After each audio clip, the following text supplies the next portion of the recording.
Everybody, welcome back to episode 8 of the Tabletop Tavern, Betrayal and Loss. How we all doing out there tonight, folks? It is Sunday night, 9 p.m. Eastern Time. You know what that means. It's time to join the cast of the Tabletop Tavern, and we're gonna get the game on the road in a minute here.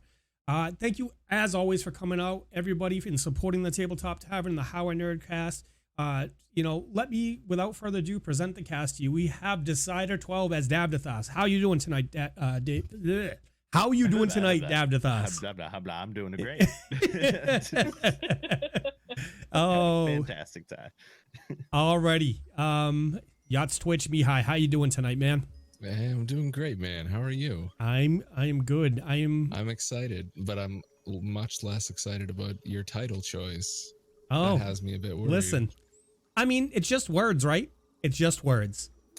It's what you guys make of this adventure and this epic story and how you work through the struggles and how you work together to avoid the rocks as they fall. Oh, okay. Nope. Cyclone Jack. Gunnar, how you doing? What's going on, my dude? How was your week? It's good. I've been looking forward to this all week. Oh my god. Awesome. And last but not least, Luna. Idabrix. Hi. I'm so super excited. I have been wanting to play for days. Nice. So I'm super glad we're back. And guys, I am excited as always to get it going with the cast of the Tabletop Tavern. I have to apologize, guys, tonight. I could not do the robe. It is insanely hot and the humidity level up here is just absolutely ridiculous. So you guys get me in t-shirts for him tonight. So Curlon just said the DM isn't dressed up, immersion ruined. Yeah, it was 96 today with 90% humidity. The real feel was over a 108. It's still lingering. I'm sitting here in a t-shirt and I still got a sweatshirt even though the AC's going. It's a thing, guys. So yeah, you missed me saying I literally have a block of ice on my back. Oh yeah. Yeah, you also missed something else Yachts did. Would you care to share? Yachts, little spotlight there, brother. Fine. As the intro was rolling, I stretched and I knocked down my entire lighting system behind me and fell from the ceiling, and it is currently on the floor. Listen, behind the scenes, screen's okay. The behind the scenes look at the high quality production of the Tabletop Tavern, guys. Guys, as always, thank you so much for coming out and supporting us by stopping by tonight. And we appreciate you guys coming out every week and being part of the story with us. And it looks like Great Wolf has redeemed a token to give to Idabrix. I'm sorry. I was like, what? Idabrix and subs. I'm sorry. I'm trying to understand this. Idabrix and subs +1 to Mihaly. Okay, so we use Great Wolf used points to give Mihaly and Idabrix a +1. Okay, that's what it was. That's what it is. Thank you. Yeah, thank you guys.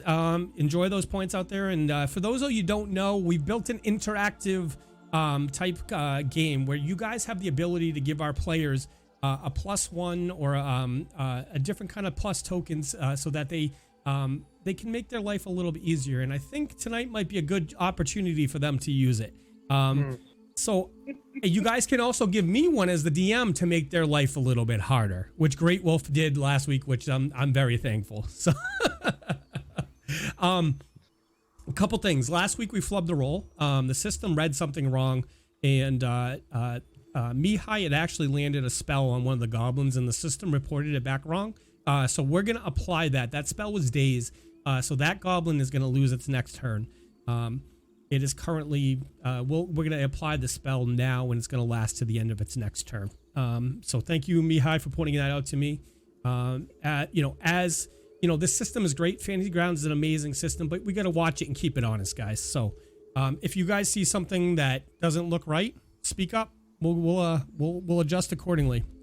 But thank you so much, guys, for coming out. I want to send a big shout out to our Patreon subscribers. We currently have Nate Westlink, Riot Extreme, Stormbringer 808, Heron, and Wolfgar 1920 as our primary Patreon subscribers. So big round of applause for those guys. Big round of applause for everybody out there who subs and supports us, us financially. Help goes a long way towards covering the cost of the podcast and equipment for the show. So thank you so much. And without further ado, let's get some rolls going, and we'll make sure that Mihaly gives you guys a recap on last week. No. Yep, I'm ready for it. All right, let's get those 20s. All right. Let's get those D20s out there. No, it's a 5. Idabrix. So it's not me. I'm a 13. No. 8. And Let's see that drum one. roll, please. Oh! I quit the show. Yeah. Live, you guys see it here first. Mihaly quits the show. So just so you guys know, if you're new to the channel, thank you so much for coming by. We do a roll. We do a D20 roll, a basic D20 roll at the beginning of the session every night, so that the person with the lowest roll does a recap for the previous week and brings everybody up to speed. So Mihaly has traditionally been very bad at this roll. I gotta have to look back, but I think Every it's show, was it? Every show. All every- except for the first one. Gunnar had the first one. Yeah, I did the first one. That's okay. Right.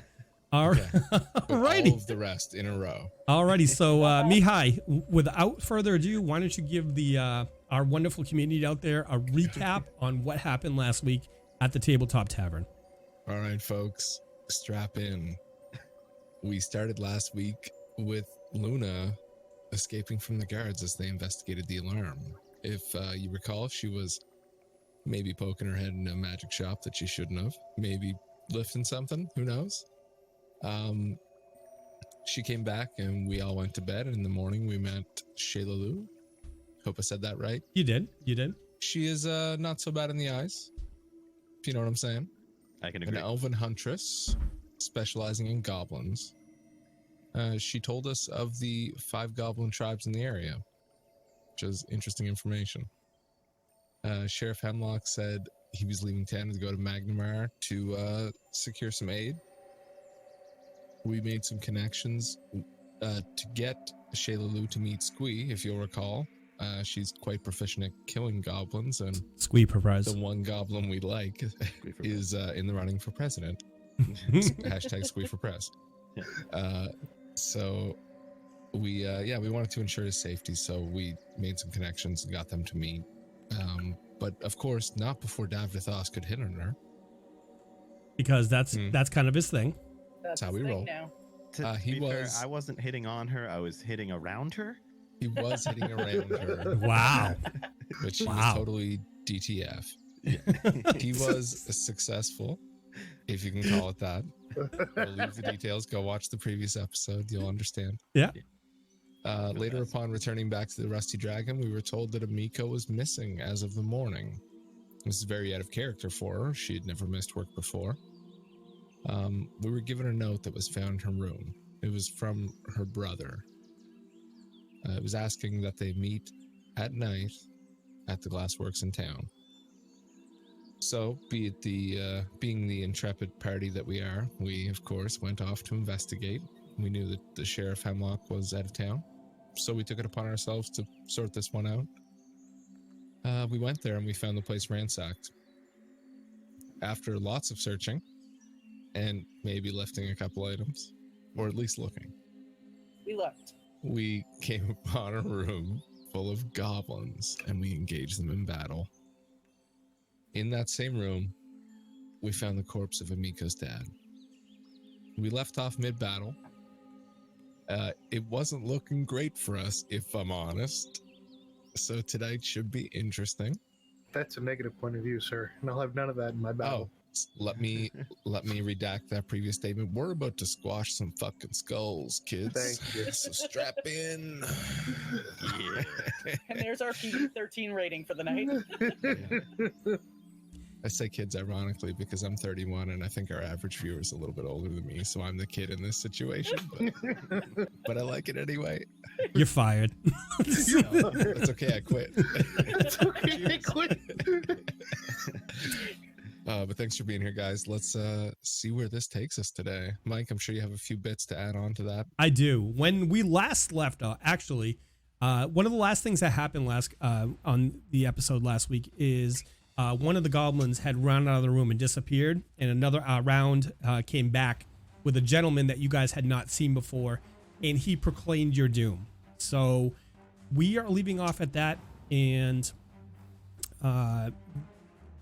when last we left off, our party was engaged in battle against a bunch of vicious little feral goblins and a mysterious figure that has just entered the room and decried that our parties are going to die today.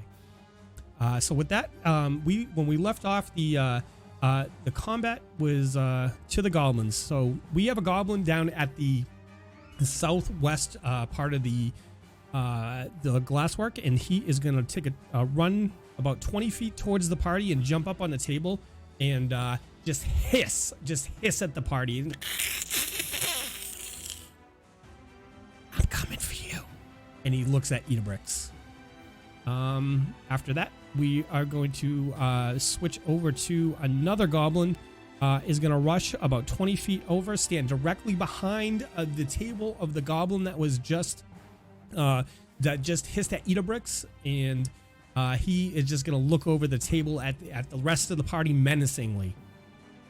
From there, we have a goblin that is directly behind Gunnar, looking down at him. He's going to take a glass globe, and he's going to try and smash Gunnar in the side of the head with it. So with that, he is going to throw this at Gunnar, and as he tries to swing it down and hit Gunnar in the side of the head with it, it hits Gunnar's armor on the back of his shield, shatters, and he is unaffected. With that, it brings us to our cleric, our hero, our ladies' man, Davdithas. Oh, gosh. I don't know how to deal with these situations. They're just goblins. We gotta do. Sorry about that, Davdithas. Oh, it's okay. I'm just gonna take a good old crack at this goblin that's standing right in front of me. Hit him with Wait, the is old it morning. female? Is it? So it might change my mind if it is. Idabrix is coming with the MVP comment of the night. I'm still gonna hit on it. Okay. I see what you did there. Yeah. So clever. That's an 11. You are swinging. You also have, he is flanked, so if you add to that, you're still not going to hit. So Davdithas rears back with his Morningstar, I would assume. Yes. Yep, rears back with his Morningstar, and oh, you know what? You do actually hit, because that is the goblin that is currently, it's not helpless, but it has lost its turn. So let's see what his AC is, and we'll make sure, but it might possibly be a hit. Boom, boom. And I'm not going to tell you what his AC is. Nope, still didn't hit. Okay. So moving on from Davdithas' lack of skill and the ability to land a telling blow on the goblin. This goblin, to hit on anything. the goblin to the south of Gunnar is going to take he has in his hand a pair of tongs with some molten glass on the end of it, and he's going to try and press it up against Gunnar's face and burn him. And that is he swings, does that hit AC 2, Gunnar? No. No, that doesn't hit? No. Are you sure? Do you want to double check your character sheet? We get a base of 10, so I'm pretty sure that's a miss. Okay. All right. That's valid. That's a valid thought right there. All right. So as the party looks past the table, another little vicious little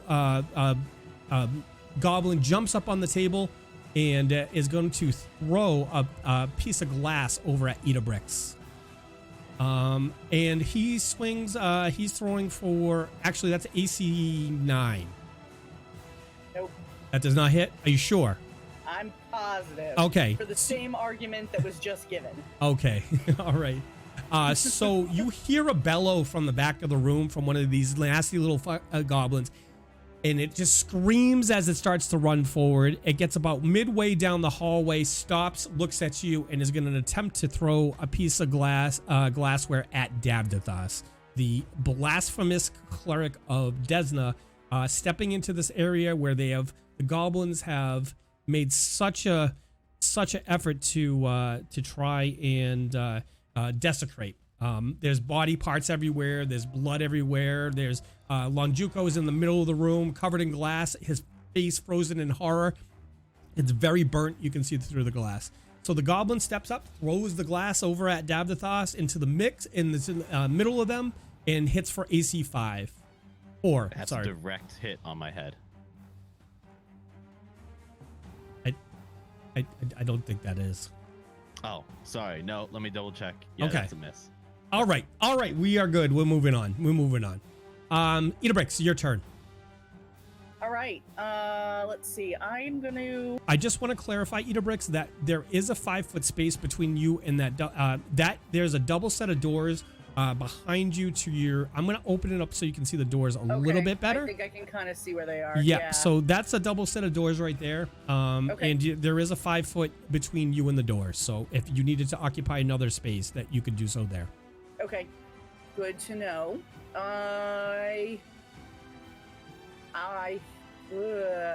Is that going to invoke an attack of opportunity if I move? If you take a 5-foot step out, you will not incur an attack of opportunity. Okay. Then let's see. I will do that.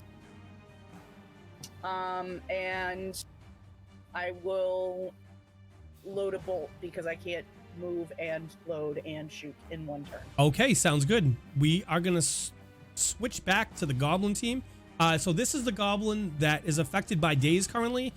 So after this turn, he will be back into the combat. But right now, he is stumbling around in a circle, like just googly-eyed right now. Gunnar, you are up, my friend. As a free action, I'm going to enter rage. So you see Gunnar getting all pumped up and angry and pissed off as he slams his hammer into his shield. And he whips around the one that I'm flanking with Davdithas is going to take a hammer strike upside the head. Because this is getting a little long on tooth and there are way too many dudes to be messing around with. Let's do it. Let's see that epic hit. I'd be at 24. So 24 hits the goblin's AC. You connect solidly into the back of the goblin as it bumbles around trying to figure out what's going on in its life right now. And he'll take 10 points of damage. Okay, so as Gunnar swings and hits the goblin right in the back, the goblin squeals and goes down. Its back almost folding back, so his shoulder blades swing back and they almost touch each other. Gunnar pulls his hammer out from the back of him and looks triumphantly at the dead corpse at his feet. I want to take this guy onto combat, though. There we go. All right, so there is currently a body there, and as you guys remember, if you're in those 10-foot steps, those 10-foot squares right there, there's broken glass, and we're going to treat it like caltrops. So if you move out of it, you're going to move at half speed unless you make an acrobatics check. So, Mihaly, my friend, you are up. It is your turn to rain magical havoc on these goblins. Okay, question regarding what you just said. Yes. Can I take a 5-foot step? You can take a 5-foot step in there, yeah, and you'll be right in the middle. Can I take a 5-foot out of the broken glass? Yes, you can. I'll take a 5-foot step back into the hallway, and I'll cast Acid Splash at the one straight through. Okay, the one on the table that's right behind Gunnar. Exactly. Okay, sounds good. Let's see this, the magical prowess of Mihaly as he casts a spell. And so I'm gonna bring my hands together and conjure a bolt and send it flying. Okay, so as Mihaly conjures this bolt and sends it forward, it goes up and over the table, skims past the goblin and hits the wall behind him.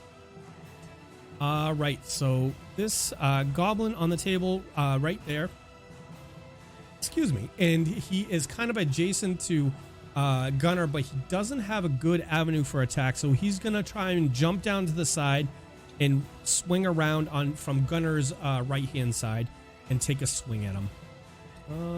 And he is gonna do so with his dog slicer. So he licks his dog slicer, comes in with a hit, and he actually fumbles. So Gunnar, roll a d20 for me, sir.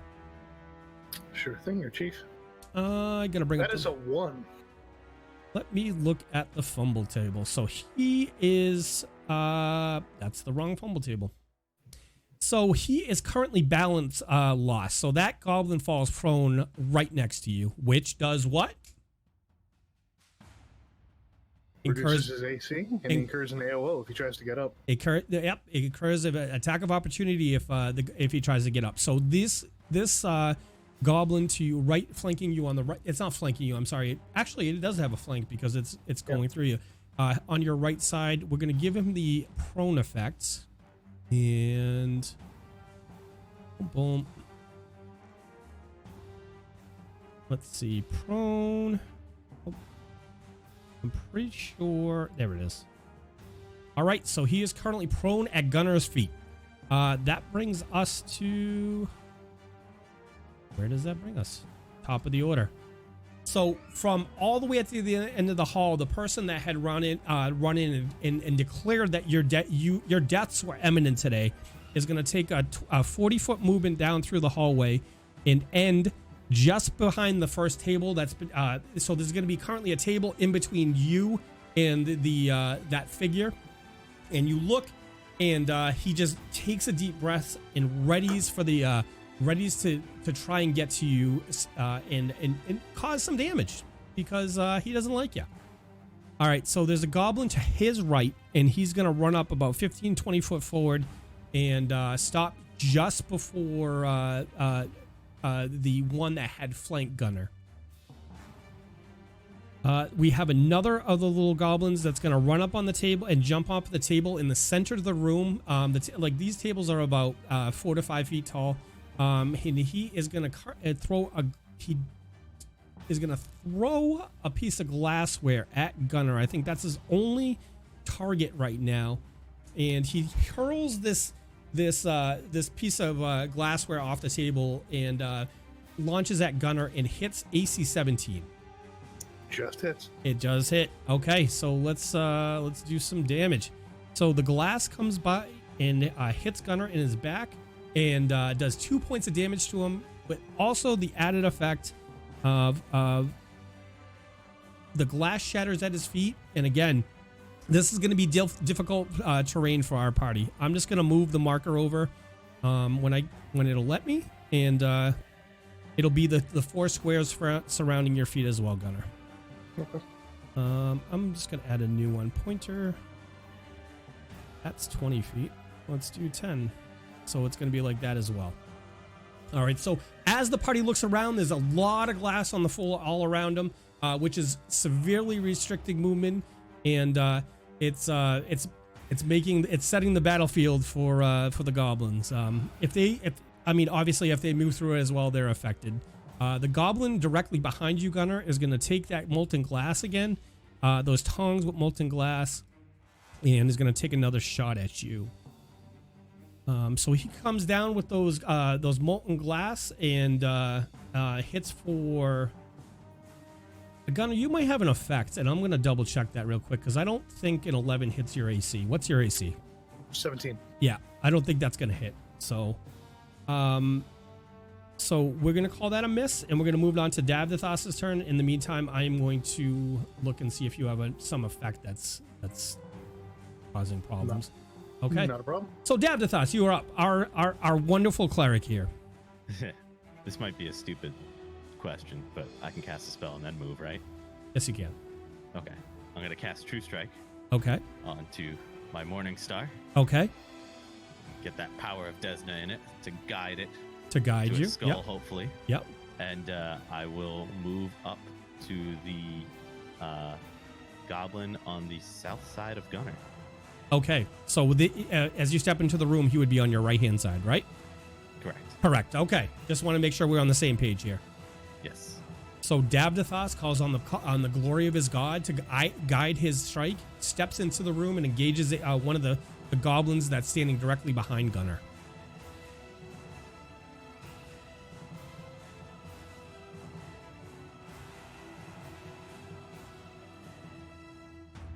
Are you gonna? I can't. Yeah, you can. Nice. I can cast a spell, move, and then also attack. Is it a 5-foot movement? Oh. No, it isn't because you're in difficult yeah. terrain. That's exactly. right. Good catch, my friend. Way to keep me honest.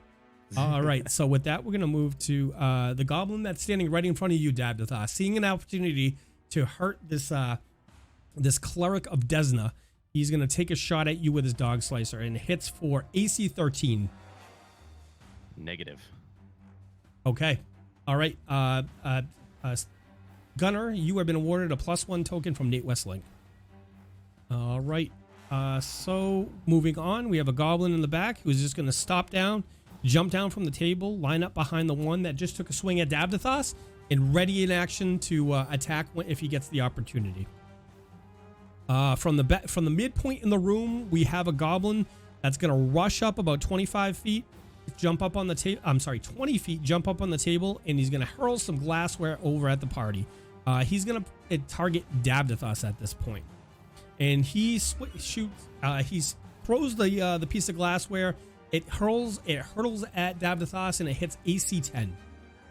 My cat-like reflexes avoid it. I can see that. You've had all that practice with dodging things.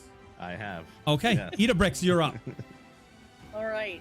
Since I have my crossbow already loaded, is it safe to assume that I can shoot that one that's right kind of diagonal from where I am? No, because you don't have. So if you're talking about this one that's almost right next to you, Yeah. he has cover because he's on the other side of the wall from you. Okay. Yep. I wasn't sure how. I'm sorry. where He should be exactly. in this step right here. Okay. All right. Yep. That makes more sense. Yep. Then in that case, I'm gonna aim for the one that's I guess he's standing on the table. Okay. So I've already loaded my crossbow. Yep. So I'm just gonna aim and I'm gonna fire. Okay. Let's see that epic heroic shot. I'm gonna use my +1. I haven't looked at the roll. Okay. Okay. So with it. All right. So what's your total hit? So without the +1, it was a 19. Okay. So with the +1, it's a 20. 20. Yep. Okay. So that would be a hit. You definitely hit that goblin.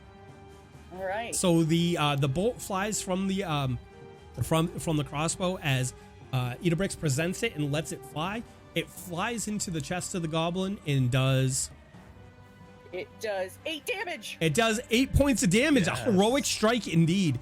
As it goes into the chest, it's buried to the fletching. You see the goblin look down at his chest with the feathers. Simply the feathers remain sticking out. Looks down in shock and just falls over backwards dead. So that would be this guy. And I gotta figure out which one that is. That would be this guy. And he is dead. Oh. D-E-D, dead. How do you spell dead? Is it D-E-D? D-E-D. Dead. A day. That's perfect. Okay, so we are gonna remove him, and that brings us to Gunnar. Gunnar, you're up. The one behind you, you saw an arrow fly right over your shoulder, bury in the chest of it, and it just keels over dead. So you are currently engaged in hand-to-hand with two of them. One sitting up on the table. So with him being up on the table, he's almost eye length to you. I mean, toe-to-toe with you, but you're still a little bit bigger. You're looking slightly down on them. And then there's one to your left on the other side of the table, but he's still within reach. Gotcha. Blinded by Brother Bear's rage, I reel back, seeing the one dropped, and I swing my hammer once more at the one on the table, aiming for mid-torso. I'm gonna make a nice collage of guts across the wall. We're gonna do this. Okay. Splatter him. And I'm gonna use my +1 Okay. that Nate gifted me. So as Gunnar rears back and decides to take a mighty blow at the goblin, he comes down with the force of his god, and it is all the rage that's built up inside his barbarian's arms, and hits for what? A 27. Hits for AC 27, and I believe that's a hit, sir. I would hope so. If not, we've got bigger problems. Yes. Yeah. And I explode his chest cavity with a total of 12 damage. Okay, so as Gunnar solidly connects into the chest of the goblin, its weak, frail little chest just implodes and blood flies and sprays across the face of the other two remaining goblins behind him. So with that, it's going to bring us to Mihaly, and I am going to remove this one from the field.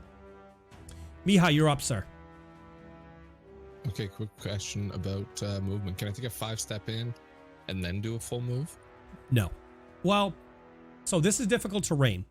So Yeah, that's what I'm worried about. okay, so your maximum movement and through difficult terrain would be 50. What's your movement speed? 30? 30. So your maximum movement speed would be 15. So 5 would be one step in. Correct. 10 would be the next, and then if I want a diagonal, I can't. You, Your first no, diagonal is only 5. your first diagonal is only 5. So 5, 10, 15. Correct. Okay. So I'm going to move into there, and I'm going to cast Acid Splash again. Okay. But at the one closest to Idabrix. Okay. You have line of sight on that one. Cool. I roll a 15 plus 3 is 18. That is definitely a hit, sir. Great. And I'll drop some damage. And it is a 3. All right. So as Mihaly steps carefully through the broken glass on the ground, he walks in, puts his hand together. A dart forms in his hand and flies into the stomach of the goblin, and acid starts pumping out, doing a significant amount of damage to the goblin. With that, it brings us to the other side of the field. The goblin that Mihaly just attacked, being in absolute rage because now it has a dart sticking out of its stomach with acid pouring out, pulls it out, throws it on the ground, and steps forward. And he's prone. Oh, he is? Oh, that's right. He is prone, guys. Thank you. So while on the ground, he is going to stand up. So I will swing off with a mighty roar as he tries to stand up next to me. Yeah. That would be a total of a 23 to hit. Okay. So as the goblin stands up in pain, trying in an absolute rage, its eyes solely focused on Mihaly, it tries to get up and attack him. Gunnar's hammer comes crashing down and just makes his head open like a watermelon. Blood and brain pouring everywhere, and it splatters the one right behind him. So he is DED, dead. With that, it's going to bring us to the figure and that had ran into the room. He steps back and he looks at the scene, and we're actually going to put him in a square because apparently I was zoomed out too much and I wasn't in a square. He's going to jump up on the table, run in, and take a shot at Gunnar. Seeing Gunnar as the biggest threat on the field, he is going to punch you, try to attempt to punch you in the throat, Gunnar. And with that, he rolls a 1 and fumbles his attack. So Gunnar, you parry your attack very easily. You parry his attack very easily, and with that parry, he slams his fist down into his groin, giving him his. You deflect his hand down into his groin, giving him a half movement and a -4 to all actions for 1d6 plus 4 rounds. All right, so Gunnar, I'm going to let you roll that. Give me a 1d6 plus 4 rolls, please. All right, 1d6 plus 4. Here we go. Oh, let's see this, guys.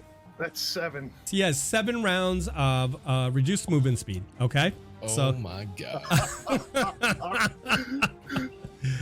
All right, that brings us to the goblin standing directly behind that figure. And he is going to take a step up and he is going to take a swing at Gunnar. He pulls out his dog slicer, waves it before your face, licks it, and he tries to stick it into your side. So he's going to make an attack with that dog slicer, and he hits AC 20. That's a hit. That's a hit. Okay, so with that, he connects, and he has a pretty solid blow. It skids off the side of your ribs, but your ribs are clearly bleeding at this point. Okay. All right, so the goblin in the middle of the room that's currently up on the table is gonna look, and he's like, he sees the situation going on, and he's noticing that things are not exactly going the way a good way for his party, and he is gonna throw some more glass at Davdithas, and that hits for AC 4. Again, my superior cat-like reflexes have defended me. Excellent, excellent. Do you think maybe the blessing of Desna, or the will of your goddess, has anything to do with that? Not for this time. Pure cat-like reflexes. Okay, all right, that's good to know. Davdithas, you are in fact up, sir. Okay, another silly question. Sure. So before, when you said I could cast a spell, and if I was able to 5-foot shift, I could then also attack. Correct. No. Yes, with that particular. No, I think I spoke wrong. I'm sorry. Okay. So that's why I was questioning. Looking at the the cast is a full round action. well, it depends. If the Yeah, spell is a swift spell, it can be done in the same turn. But I don't think that spell is. Right. You would have to looking at the casting time of the spell and let me know what it says. No. Okay. Yeah. Standard action. Okay, there you go. There you go.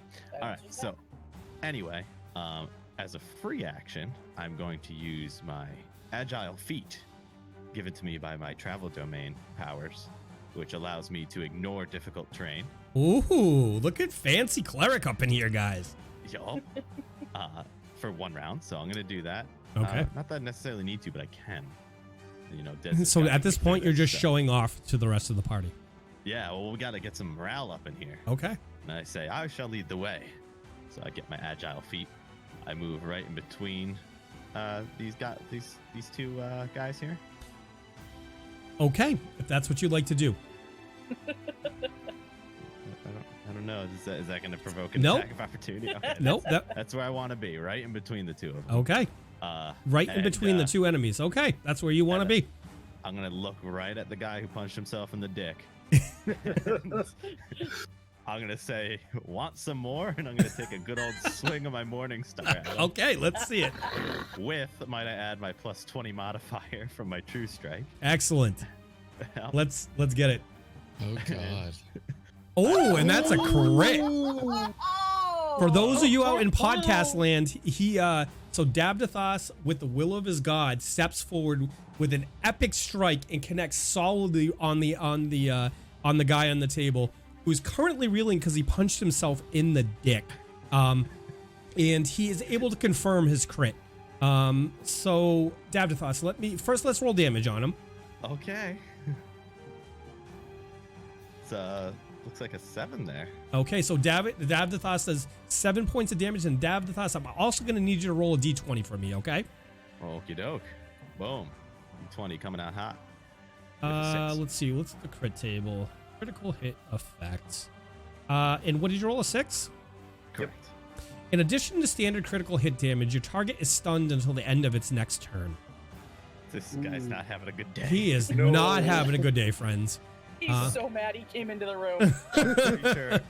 I'm pretty sure if he punched himself in one of them, I hit him in the other. Oh, all right. I'm going to give him the stunned effects, and then we will move on to the next player in this battle, which is the goblin that's standing right behind Davdithas that sees that he's not threatened anymore. That's so funny. You definitely belong in the luck domain. You absolutely belong in the luck domain. You step between two enemies, so you gave them flank bonus, and then you happen to land the one effect on the person that took away that bonus. That is thanks to Desna. Desna? So. You're going to give Desna credit? Okay. Desna. Oh, yeah. Desna. So he attempts to stick you in the back under your armor down by like the top of your ass and stick you in the back with the sword, and he swings for the dog slicer, and he swings for AC 5. That's a miss. That is a miss. Okay, with that, we are going to move on to another one of these rabid little creatures. Seeing you step up right there, he's going to run up and take a shot at you, Davdithas, with he's currently in his hands, he has tongs, and on the end of it is a little bit of molten glass, and he's going to try and stab you in your face. And with that, he Oh my god. okay. So the goblin, as he's running over to actually Davdithas, give me a roll. Give me a d6 roll. Okay, D6. Here we go. 1 to 3. Oh, and it hits the guy that punched himself in the dick. I was doing one. I was literally saying 1 to 3 for the one behind you, 3 to 6 for the one right in front of you. So as the goblin runs forward, he lands a hit on he misses you, and he hits the guy that is currently stunned, who had punched himself in the dick, and he burns him on the side of the head for 4 points of damage. So with that, we're gonna move We're gonna move on to Idabrix. Wow, this guy's not having a good night, folks. He's having a pretty terrible night. He is having. I would like to try to shoot him. Okay. So let's see. I load a crossbow into my bolt. Yeah. You I load a crossbow into your bolt. People. Yeah. Okay. Is that a new? I'm gonna just throw my crossbow at him now. Oh my god. Oh my Jeffrey, god. yeah, shoot him in the dick. Shoot him in the dick. Oh my Okay. god. Let's see. Here's to attack. That is a 12. Yeah, because currently has a -6 because he's fucked, and that's the technical term. So That's an official condition in the book, people. it is. I'm adding Look it. up. I'm adding it in. All right. So Idabrix. Presents her crossbow, lets fly with a bolt, and it sticks into the back of the figure's left shoulder, doing how many points of damage? Doing Ooh. 7 points of damage. So Wow. it goes in almost all the way to the feathers, but it's not quite all the way in, and blood starts to pour down the figure's back. The figure is currently bloodied, as we like to say here. Gunnar, it's your turn, sir. Oh, if this guy didn't have a bad day already, he's about to. For purely cinematic effect, I reach out with my shielded end and grab onto him and smash my warhammer straight into the side of his pelvis. We're crushing that thing. Okay. So Gunnar grabs him and starts to swing the warhammer over at him. And what's your attack roll, sir? That would be a 17. Okay, so a 17 is going to hit this gentleman's AC. And with damage, we are looking at a total of... That's 11 points. 11 points of damage to the figure. Wow. So Gunnar comes with a crushing blow and lands it very accurately in the area he wants to do it and hits him right on the hip. And the figure is just kind of standing there, holding his groin, and now he swings to the side. He's trying to reach back and pull the crossbow bolt out of his back, and he's not having a good day. Mihaly, our sorceress friend, what do you decide to do for your turn, sir? I would like to take a 5-step in and see if I can figure out how to cast a cone that would capture most of these guys in it. So you're going to step into hand-to-hand combat and cast a spell. The look on his face. Well, right now you say that like When you that. say it like that. As a matter of fact, I might not. Okay. But only because when I drew the cone, I was hitting Davdithas too. So I'm going to stay where I'm at. Okay. I'm going to cast Acid Splash at the figure, as we call him, the humanoid. The figure. Okay. Let's see it. And I'm going to look at Gunnar and say, the killing blow's mine. I did all the work. Okay. And then can I run immediately? Okay. I roll a 9 + 3 is 12. Okay, so that is a hit, sir. Ooh. And the damage I drop is a 3. Okay, so as Mihaly presents his hands and was this acid arrow? Acid Splash. Flash. Yeah. Okay.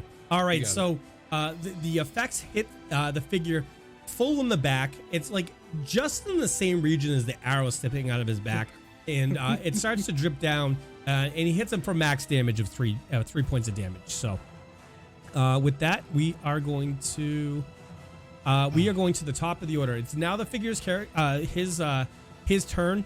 He looks at all of you, and he just looks down at all of you. You peasants, you fools, you'll never defeat me. You'll never defeat us. Even if I fall here today, you will not. She will bring me back. And with that, he's going to try and disengage. So Gunnar, Gunnar and Davdithas, I'm going to need your CMD scores. Give those to me, please. Stunned, he can disengage. It was stunned to the beginning of his turn. Oh, okay. My CMD is +6. What is the? I'm sorry. I believe it's a roll acrobatics versus your CMD. And Davdithas, what is yours? 11. Okay, so it's Gunnar. I don't think it's a roll. I think it's the actual score. I'm looking at your character right now. Okay. So Oh, you're 17. I'm sorry. Yeah, 17. Okay, and I'm sorry. What was yours, Dave? Davdithas, 11. 11. Okay. All right. So now we're gonna make what he's gonna try and do, and he's gonna try and do a backhand spring out of combat with both of you. I want to check one thing before. I want to scroll back up and look and make sure that wasn't to the end of the turn. Just to be clear. Yeah, I'm sorry. I thought it was for 7 rounds. My mistake. No, that was the half movement for 7 rounds. Oh, okay, No. okay. There's no worries. We'll just want to. Is this okay? Yeah, he punched himself hard. He did. It was half movement, but Davdithas, you also stunned him, right? I did with my crit. Yeah. That's And that what I'm was looking for. one Okay. round. So that would be the end of the turn, and I'm gonna look at the condition. I thought it was to the beginning of his turn, but apparently it's probably to the end of this turn. So that's how we're gonna rule it. And with that, we're gonna open this back up. Just want to see something. I want to see the actual effects of stunned. Boom, boom, boom, boom. Oh, he's got I double. just know this guy is just. He's not having a good day, gentlemen. He came in, guns blazing. He did acting come in all guns tough. blazing. And luck be with us. Luck definitely was with you. So okay, so we're gonna end it. We're gonna call it stunned to the end of his turn, and we're gonna move on from there to the goblin that is standing right next to Gunnar, next to that figure right there, and he seeing his comrade up there getting absolutely whooped, and I think that's the technical term. He's gonna take his dog slicer and try to poke Gunnar in the side. He swings for 14 plus 2 for AC 16, Gunnar. That's a miss. That is a miss. Okay, so as he comes across, it just skitters off the side of Gunnar's shield. Gunner's able to turtle down and deflect that blow. And then we move on to another one of our friends. This is the one that's in the middle of the room. He's had enough of seeing you guys. He's going to run in. He's going to run up 20 feet and try to support his team up there. Davdithas, our charismatic cleric of Desna, it is your turn, sir. Okay. I am going to attempt to fight defensively. Okay. And, take another swing at our, for lack of a better word, somewhat crippled gentleman here, figure. Don't discriminate. He's sorry. He's an equal opportunity bad guy. Yeah. Okay. But yeah, so I'm gonna fight defensively though. Okay. All right. Let's see it. All right. So that's gonna give me a -4 modifier. You tell me, sir. Yes, -4. Okay. I get an extra +2 AC, Okay. and I'm dropping it on him. Let's go. Ooh. Ooh. It's a 16 even with that modifier. So Davdithas clearly, with the favor of his god or goddess in this case, tucks his buckler in, trying to, gathers himself, trying to make himself a smaller target, and swings with his warhammer. No, Morningstar, right? Morningstar, yes. Morningstar, and connects on the side of this figure's head. And how much damage did you do, We get Davdithas? him for 4. You hit him for 4 damage, which is a solid blow, a solid telling blow. And you hear in his arm, you hear a bone crack. Oh. Ooh, from there, we have our friend that's standing right behind you, seeing you absolutely hand his boss his ass. He's gonna try and stab you again in the back with his dog slicer. And he swings for AC 14. Not gonna hit my 19 right now. Okay, alrighty. And with that, the one on the table standing above you, Davdithas, is going to try and cut you in the face with his dog slicer as well. And he rolls a 1. Does that hit Luck AC? be with me. No, again, it does not. Okay, can you roll a d20 for me, please? With pleasure. With It's a 10. you, okay.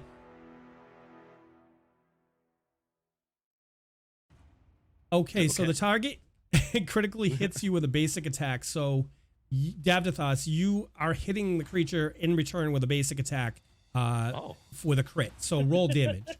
Okay. Which one was this? The one that is standing right to your right on the top of the table. He's to the east of you. Yep. Roll double damage because it's a crit. Okay. So 5 and 5. as he jumps forward with his knife, trying to impale you in the face with it, Davdithas just backhand swings and hits him and takes his head off as he's coming down through. Clearly, our cleric has the favor of Desna this night.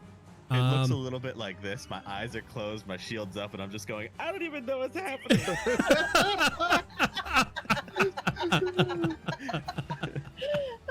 Oh, Idabrix, you are up.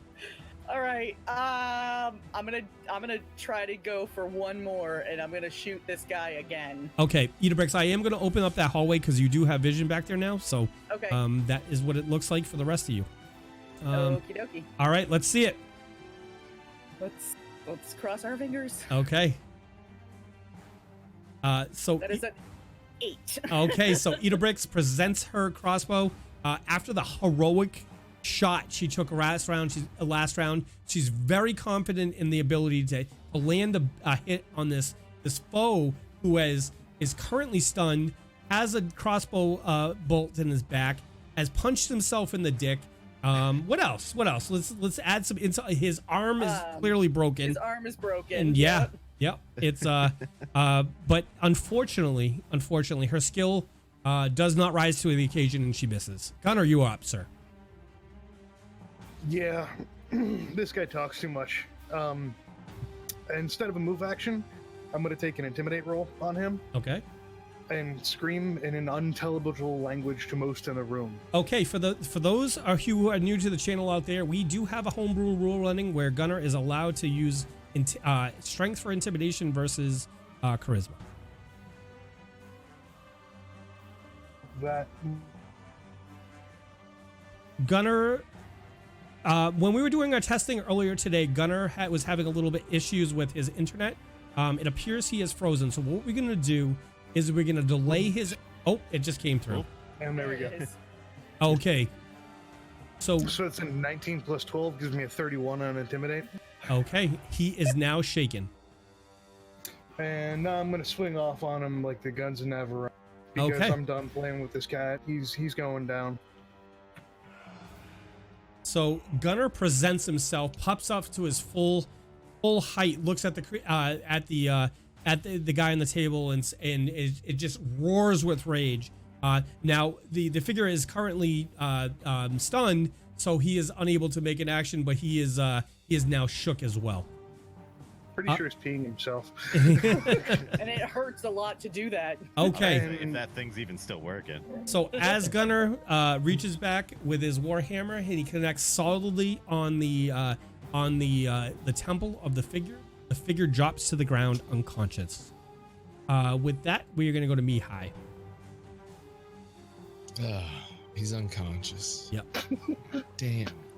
Couldn't have left him for me, I say as I see his corpse crumbling down to the ground. Oh, jeez. Yeah, I guess we just have to clean these guys up. I'm going to cast Acid Splash again at the one closest to Idabrix. Okay. So... 18 plus 3 for 21. Okay, so as that is a hit, sir. So as Mihaly presents his hands and casts a spell at the creature, it flies out and hits him and does how much damage? It does max damage. 3. So it does 3 damage to the creature. He's clear, like acid has burned the side of his face a little bit, and he's howling in rage at Mihaly. And with that, as instead of a move action, can I reload my crossbow? Yes, you can. Yep. Okay. I'd like to do that. So that brings us to the figure on the table, but he is currently on the ground unconscious. With that, it's going to bring us to the goblin that is standing next to Gunnar.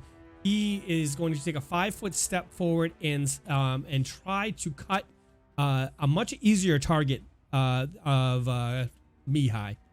So he comes in and he slices across and he hits for AC 8. That is a miss. Does that incur an attack of opportunity, him moving in and swinging at me? Nope, because he is moving through. He has not moved outside of a threatened square. If he stepped to where Idabrix was, and 5 foot back, that would be moving. That would be if he stepped where Idabrix was, for example. That would be removing. He would incur an attack of opportunity from Gunnar because he left his threatened square. It would not incur attack of opportunity from you because he's still within 5. Moving in and only Kent's moving out. Yeah. Right. If he stepped in Idabrix's square, she would kick him in the nuts. Oh, okay, fair enough. That out there. Okay, fair enough. That brings us to the goblin that's standing right next to the figure on top of the table.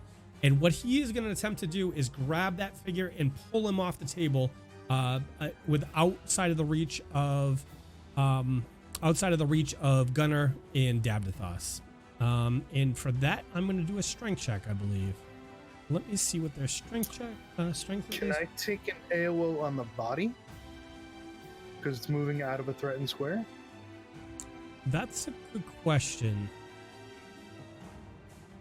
No. I'm gonna rule. Give me 10 seconds, guys. I want to think about that real quick. Yeah, take your time. Make sure you're comfortable with it. Yeah. Think about it. It's all good. We want you to be able to sleep at night. That's Yeah. I'll sleep at night. I sleep at night. Fine. I'll drop a Tanari here, and we'll go from there. So I don't think so, and we'll talk about this offline, and we'll do a final ruling. But I don't think so for right now. So we're gonna make a strength check to see if he can in fact move the body of the much larger humanoid. So he has. I'm gonna set DC. I would say like DC 50.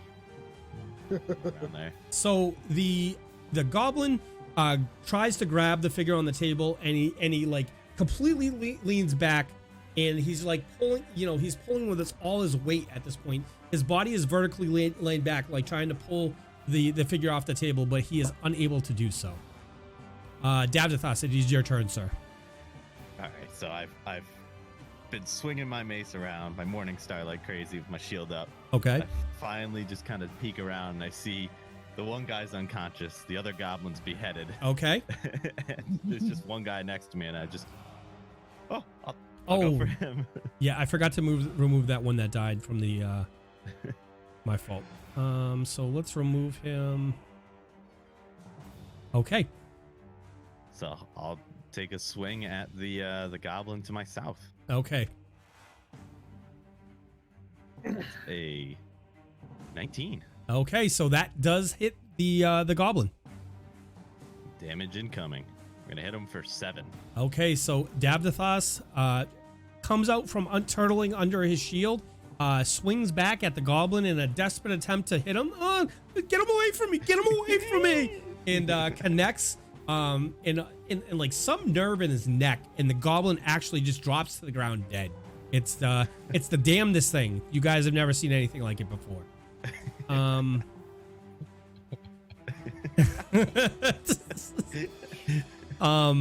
So that was that goblin's turn, but he's in fact dead. So that brings us to Gunnar. All right. Actually, I think I want. Excuse me? What's up? It came up with my name for next, and then it went to Gunnar. Oh, that's odd. Did you delay? I'm gonna go around again. We'll go around again. We'll come back to Idabrix. Time passes very quickly.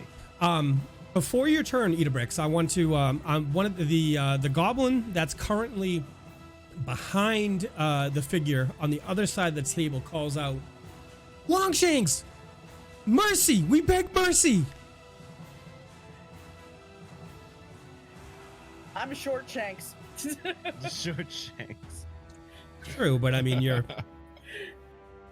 She screams this to the group of you. Drop your weapons. Are you saying that to them? Yes. Davdithas, you're saying that to them? Yes. Okay. So the two goblins that remain drop their weapons and fall to the floor and cover their head. All right. Does that take us out of combat, or are we still? In Yeah, combat? we could jump out of combat, and for you guys to make the decision. If somebody decides to attack at that point, we will be back on the same initiative order, and it'll be your turn, Idabrix. Gunnar is going to take one final action because he's still in a rage. Okay.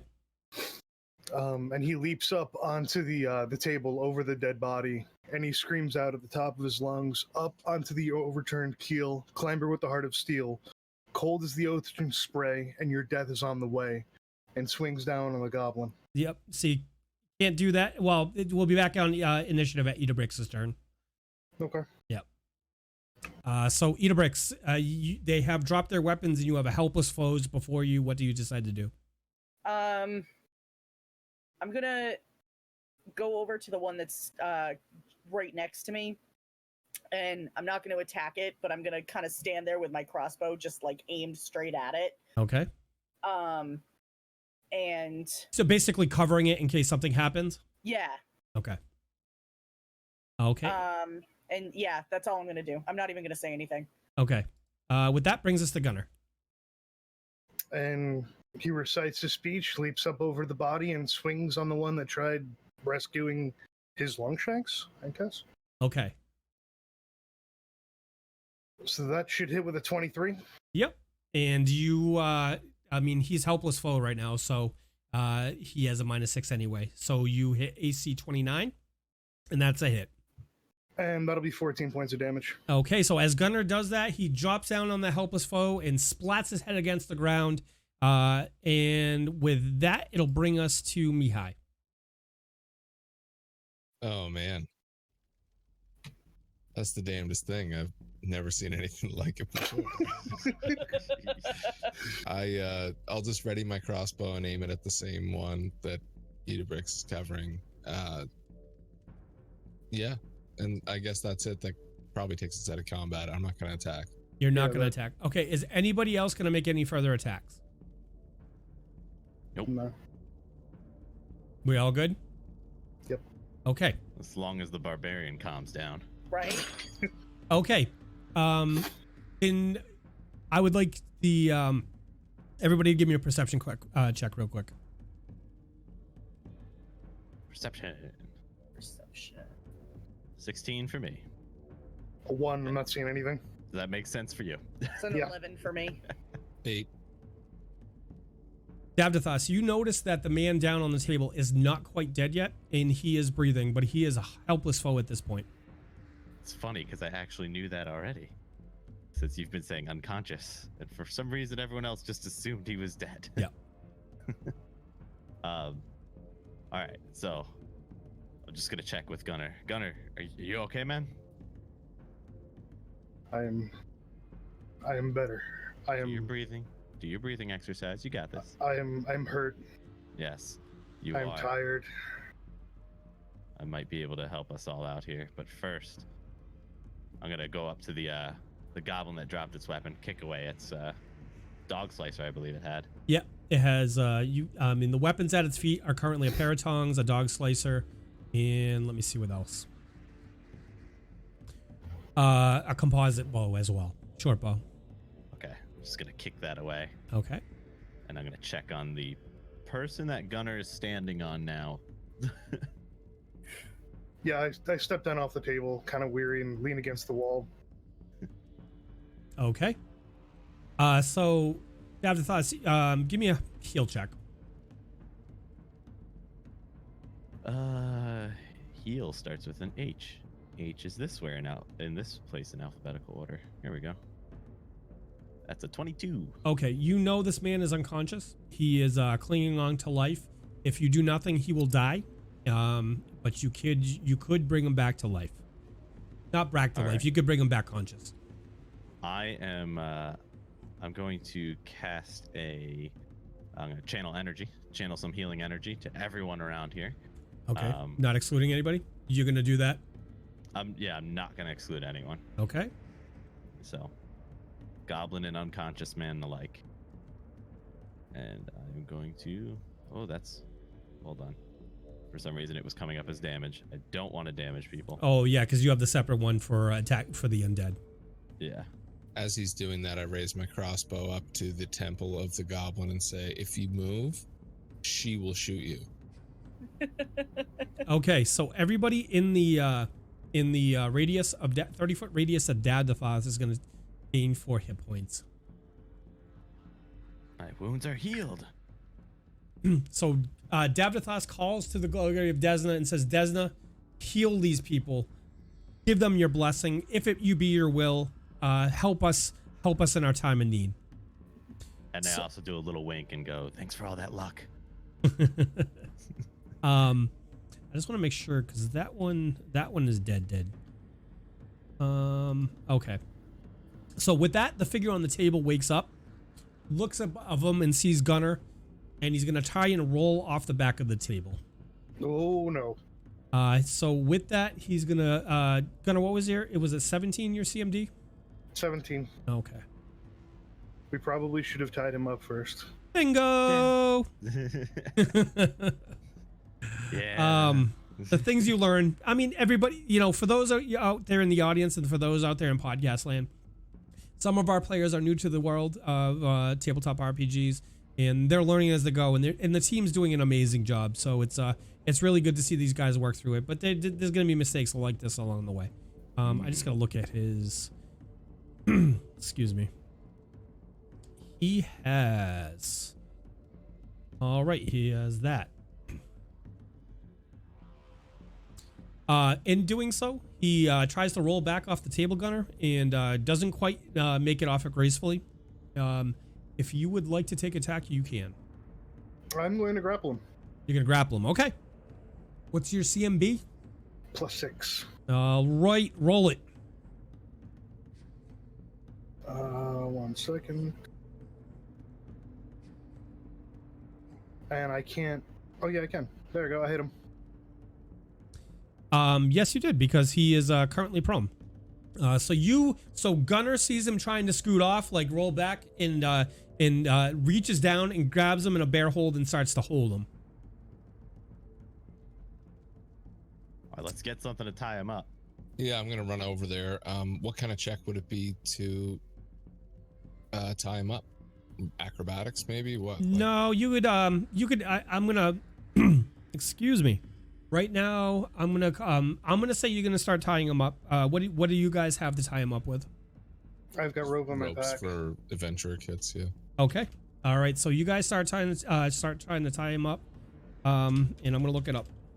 Get his hands, get his legs, and get his arms and his chest. I'll carry him. Tie I don't him up care. like a hog.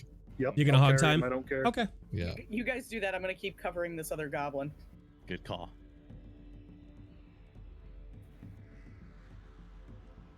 Who's gonna tie him?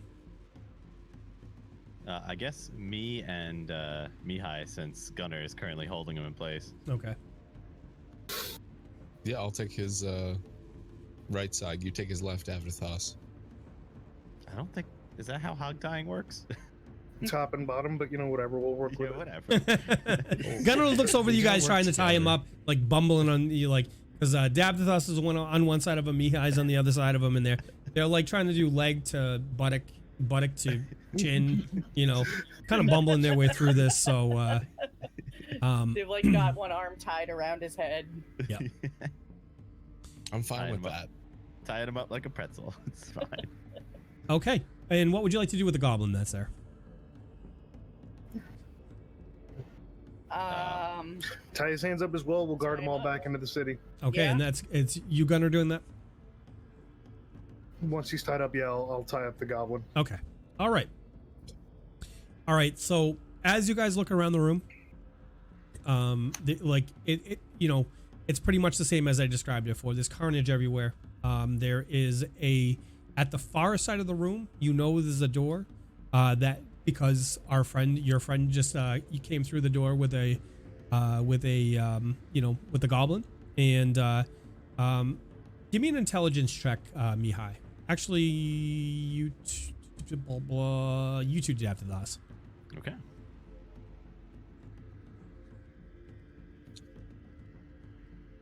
$7 for me. 5. Okay. All right. Might be So smarter than you in this moment, but we're both idiots. I just look at him and go, "Durr."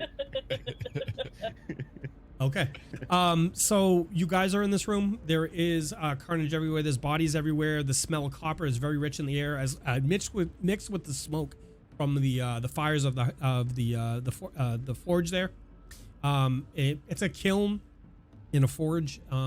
All along the western wall of the leading down to the south is ovens used to bake glassware. And again, there's Longjuko is in the center of the room, encased in glass. There's the body of a bunch of goblins all throughout the room, as well as the figure there still retains all his stuff.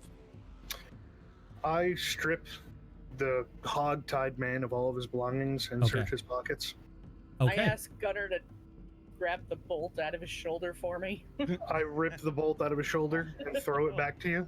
Thanks. While Once this is all of his happening- Hold on. Sorry. Let the action resolve itself, Go ahead. Mihai, and then we'll go from. I'll let you jump Yeah, in. I'm sorry. No worries. once I strip all of his gear off of him, I grab a handful of his hair and start dragging him across the floor towards those double doors in the back of the room. Okay. So, I'm gonna add it to the party sheet. But there is a pouch of silver dust. I'm sorry. There's two pouches in there. There's a crossbow. There's 20 arrows. There's a flute. There's a couple. There's a potion. A pair of earrings. Some thieves' tools, and a journal.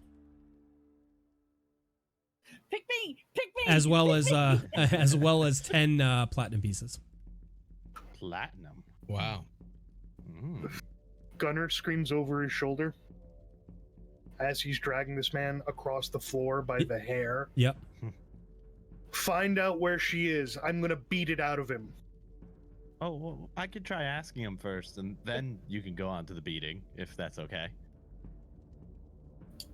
He doesn't stop. I'm gonna try to catch up to him and cast can I do a diplomacy check and just say to the guy, look, either you tell us now or he will literally kill you and rip your teeth out of your skull. So that I would call that more of an intimidate check. I was gonna say, I think that's intimidate. Okay, I'll do intimidate then. I can roll an intimidate too at this point. Shit. So I roll an intimidate for 14. Okay. Gunnar, are you trying as well? Oh yeah. Oh, it's an 11. You fools. You fools. You think I'm scared of you? Kill me. Go ahead. She'll I'm just not bring gonna me kill back. you. She'll just bring me back stronger, and she'll bring me back, and I will come for you. Not if we bring your corpse. All right, this guy loves doing that. So that equipment is in the party sheet, and do you guys all remember how to check the party sheet?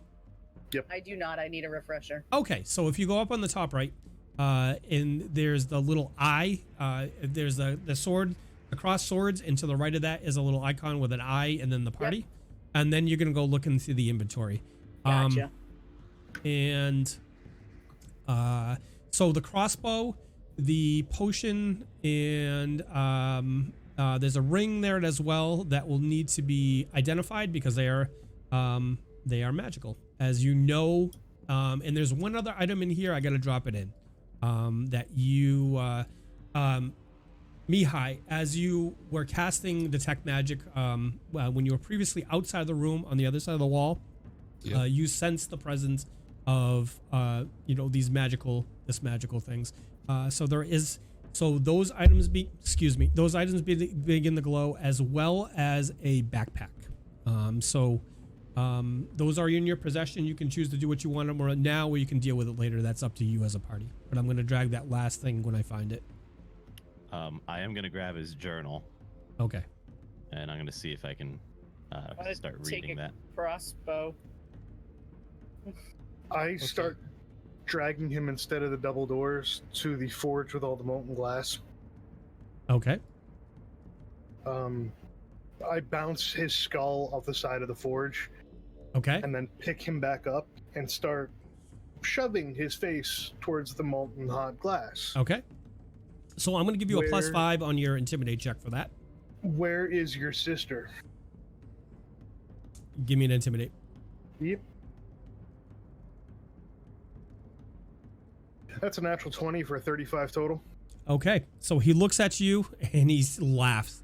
He just laughs and he says, I told you, nothing you can do. I don't fear death. I don't fear you. If I die, she will just bring me back. There's nothing you can do to put the fear in me. And he spits at you. See, that's where you're wrong. And I let him spit on me. I'm not gonna kill you.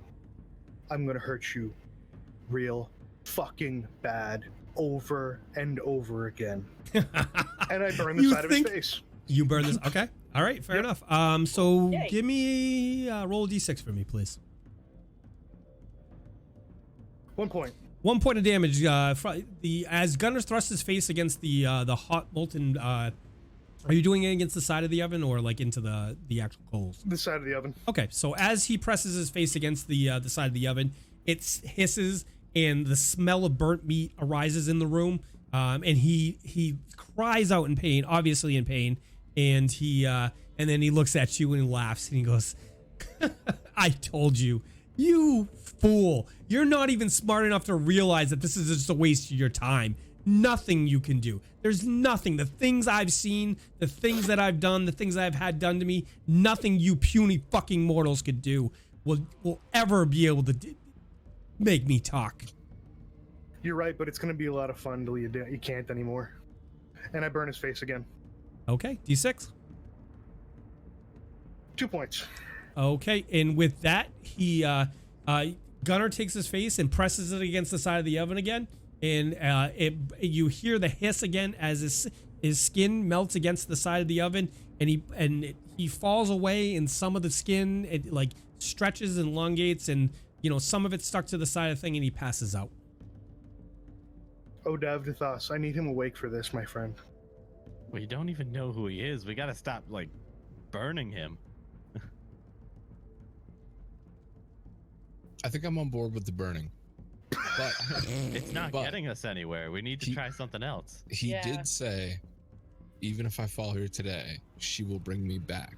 So let's not have So let's him not fall. let him fall, so Right. we can Exactly. keep control And over let's- him let's and just- lock him up in town. Yes, So you should correct. heal him again. I'll Give me, keep him stable, but All of you, give me a perception, please.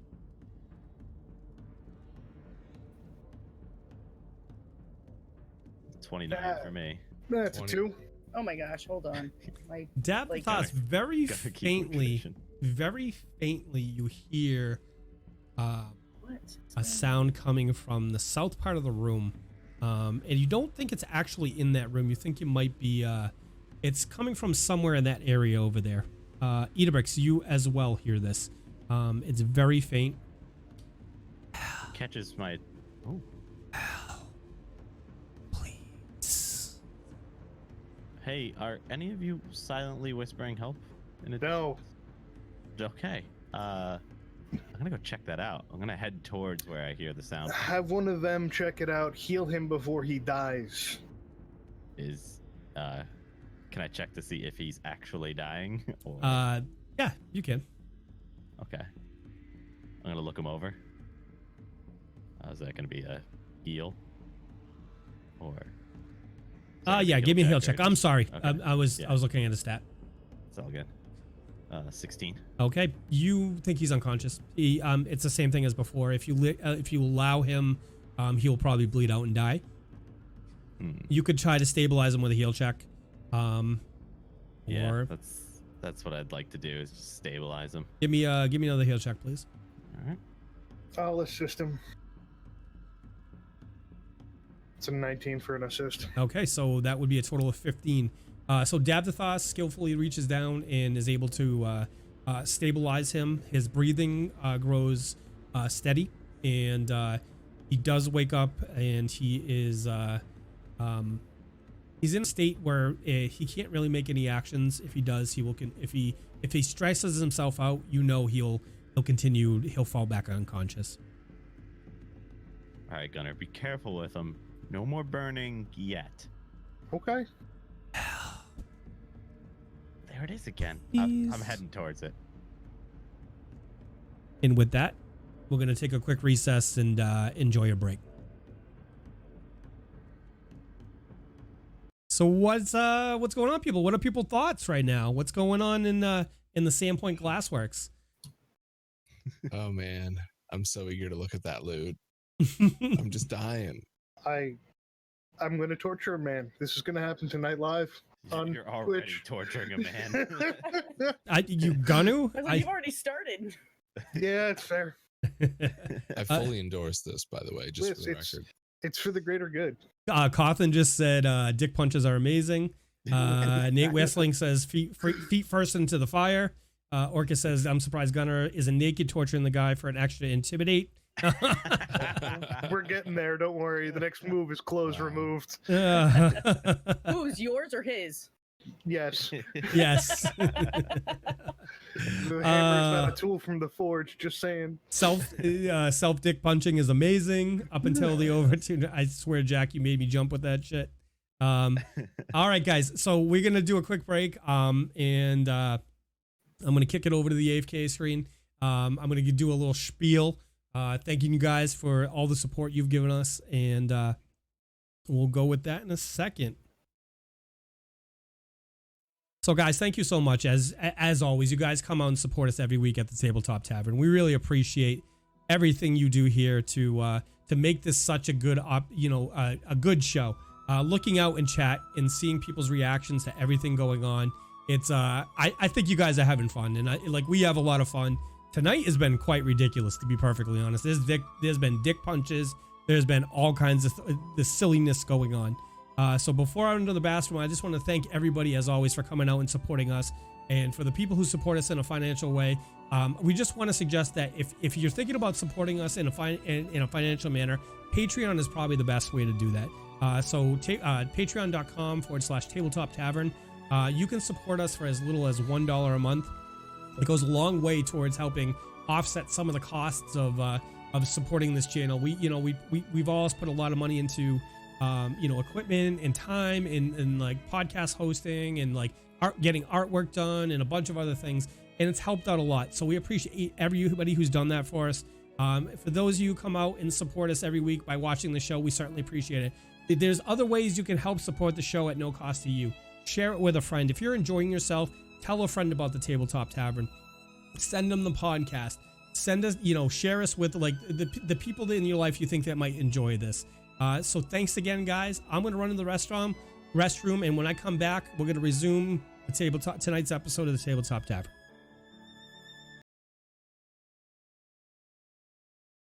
All right, everybody, we are back with the tonight's second part of the Tabletop Tavern. And when last we left off, it was getting dark up in here, guys. It was getting a little dark. Davdithas and Idabrix have heard a little bit of a whisper coming from somewhere south of them, and asking for help. And currently, Gunnar is having fun making pizza with the figure. He's making a half-elf pizza to go. So I'm trying to track down where the sound came from. Okay, it's coming from the south of you. You think it's possibly outside the door that the goblin in this figure had run in from. Okay, I'm gonna head all the way down there. So Davdithas is moving about 60 to 80 feet across the length of the glassworks to stand before a double set of doors. I peel the gentleman's shoes off. Excellent.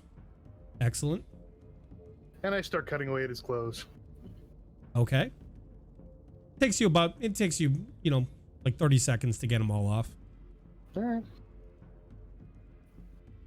Here we go. Step away to find one of the pairs of those glass tongs. They're all I yell around. over my shoulder at him and I go, "Where is she? Where's the barmaid?" He just looks at you. Silence. Okay. I'm gonna start opening up this door if it's not already opened. So the door, it's slightly askew. When they came through it, it did that rattle back and forth kind of thing. So it's slightly askew. You know, it's not locked. It's obviously not locked. Okay, I'm gonna peer through and see and keep my ears sharp. Okay. So when you peer into the room, I'm going to open it up for you so you can see. To the south of you, all the way south, there is a double set of doors that you believe might lead outside. To your right, which would be the westernmost wall, there's another door, as well as on the left-hand side of you. A wheelbarrow sits against the wall here. The shelves in the walls contain additional regions to create different colors of glass. Manganese for clear glass, cobalt for blue, and tin for white. Untreated glass is green, while a high quantity of any reagent makes black glass. A safe on the floor hangs open,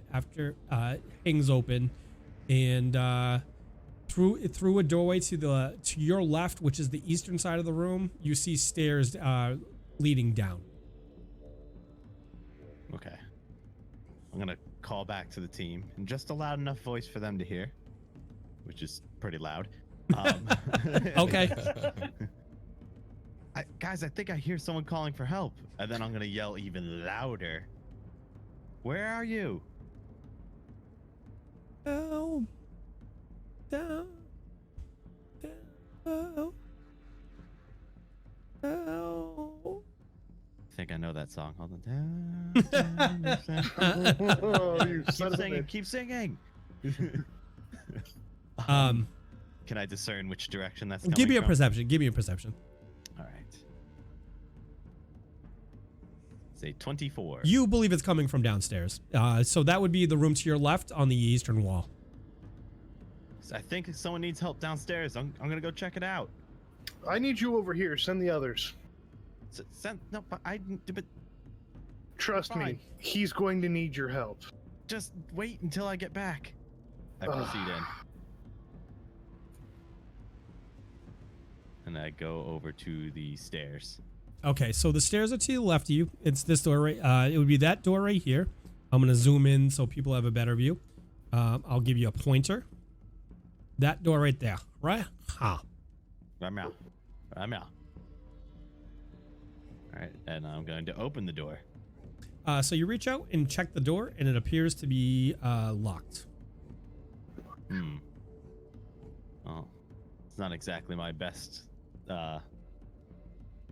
trait, but you know, I am going to. Actually, can I even pick locks? Disabled device is not a. You cannot use the skilled unskilled. I don't. I'm gonna shout back. There's a locked door. I hear shouts coming from behind it for help. I'm on my way. Thank you.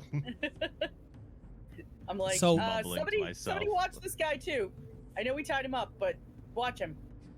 As she walks by, I go, yeah, go for it. And just kind of stand there staring at the goblin. We're leaving the two torturers over there. This is Right, good. I know. I'm worried about this, but I'm making my way down to Davdithas. Okay, so Idabrix makes travels the length of the glassworks and gets down through the double doors and sees Davdithas standing at a set of doors. Sitting at a door and fumbling with it, trying to figure out. How does it work? Make it work. I move. Oh, sorry, my bad. All right, so Like pushing out of the way. okay, so Idabrix, the door is in front of you, and you would like to try and open it. You can. All right. I'm gonna tap on her. Traps. Yes. Check for traps. Oh, you mean you didn't touch the door already? I kind of looked. He did. Yeah. I He couldn't get touched. it open, He though. touched the door. Okay. You said to see. You wanted to check and see if it was locked. Yeah. All right. In which case, I am going to just dive in and try to unlock it. Okay. A 16 on disabled device. So, Idabrix steps up to the door, takes her tools out, and and starts to pick at the lock, and hears a click, and then the door swings open towards you. Yes, brilliant. I'm gonna charge in, push right past her. Okay. So the room opens up. It's a very small room. Let me center myself correctly. So it opens up. It's about a 10 by 5 by 10 hallway with a set of stairs leading down. Correctly, someone needs our help, and I'm just like charging ahead. I'll Okay. follow him. So I gotta move your minis because it's on a different part of the actual map, and let me open it up first so that you guys can see it. So let me. Yep. Okay. So I'm gonna move you guys over there. Idabrix, give me a perception, please. Perception. Is 13. Idabrix, based on your skill, as you move through the door, you can see that there was a lock. There was a trap mechanism on the back. When you look to your left as you're walking through, but based on what's happened recently, you don't think that they had time to set the trap as they were running up. Okay. All right. So good to know. Okay. As you guys get down the steps and you look, you come to a. It's a kind of a intersection. To your left, going south. There is a hallway. You can't see much down from where you are currently, and there's a hallway that goes about 25 feet in front of you. It goes up towards the northwest, and you can see about 20 feet down there. I'm gonna yell out again. Where are you? Oh, close. So weak. Listening with both my ears. With both your ears, not just one? Both Good. of them. Both Okay. of them. Yep. Wow. Let's see if I can discern the direction it's coming from. All right, give me a perception. It's a 16. You think it's coming from the west of you, like the southwest. I was gonna say the west is a wall. Whoa. Okay. As far as I can see, like I just see two hallways like going into. Right. You see two hallways branching out from you. There is Yeah. currently the reason you can currently see so much is there's a torch on the wall to your on the eastern side of that wall. The way the wall slopes, it's like a diagonal corridor going up towards the northwest, but on that easternmost wall there's a torch burning. I feel like I'm just compelled to continue it, like searching for this person in need. Okay. As much as the person behind the character wants to go back for help. Keep going. All right. So as you step up to the bottom of the actual stairs there's a landing. You see down to the south, there's a little bit of rubble on the ground, but you very clearly see down into that hallway, and it branches off to the west of you, which would be your right hand side. Is there any lighting down here? You do see light flickering down there. The shadow of the the shadow of the flame flickers on the wall down in the corridor that you can actually see. Okay.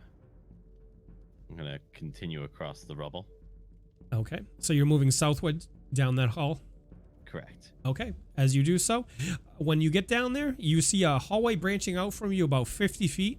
To your left, which would be on the southern wall, there's two doors. And there is also at the end of the hallway, there is a door, and it looks like it branches off to the right. And with that, we're gonna go check in with Mihaly and Gunnar.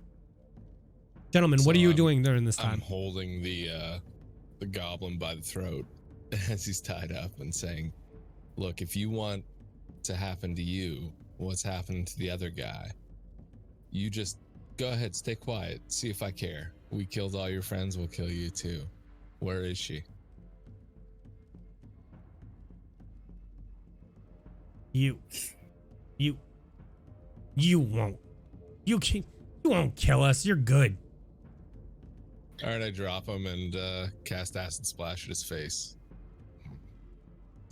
Okay. So he is helpless at this point, being tied up. Give me damage. Oh, sorry, that was a cast. You hit him. What do you know? 2. You do 2 points of damage to him, and acid hits him in the face, and it burns his face, and he screams in rage. The master, he was having us do. He let us run wild in here and play with these fucking stupid Longshanks, and we got to have fun. And The master who? you fucking moron! I just pointed at him. What's his name? Longshanks. I start to cast again. You want it? His fucking name is Longshanks. Hey, Mihaly, have you ever heard of the ritual my people practice called the Blood Eagle? No, why don't you tell me loudly so all can hear? Why don't you drag him Exactly over and what I'll it's show about. you. What you All do right. is you cut his back open. Grab the And you ropes and snap start his dragging ribs him out. towards him. You guys are talking over each other. Let's let Gunnar explain his task. So you cut his back open and you begin snapping his ribs from his spinal cord. And just when the last rib is snapped free of the spine, you pull his lungs out of his back while he's hanging by his wrists and let him choke on his own blood to death. I look down at the goblin and say, interesting. I mean, I'd be willing to try. Are you bluffing at this point, Gunnar? No, Okay. I'll do it to a goblin. I don't care. Okay. What do you want me to tell you? He's right there. I told you. What do Where's you the want to girl? know? Where's the girl? She's downstairs. Is there anyone guarding her? At this, the figure looks over at the goblin and he goes, when she finds out, you're fucking dead. Is he unconscious? Did he just come back? Oh, he's that's not right. unconscious, he's I'm stable. He's Oh, okay. I'm sorry. He can No, mutter he- and talk. He just can't do anything strenuous. so for the out of RP, if he takes a standard action, he falls back unconscious.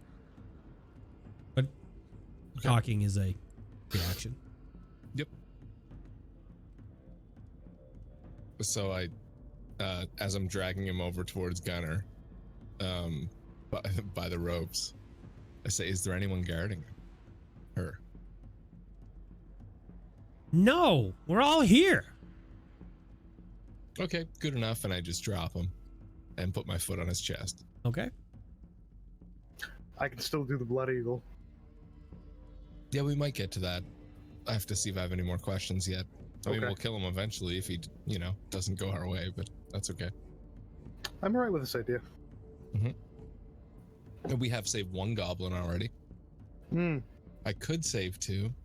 I don't know if I want to, though. There is only one goblin alive.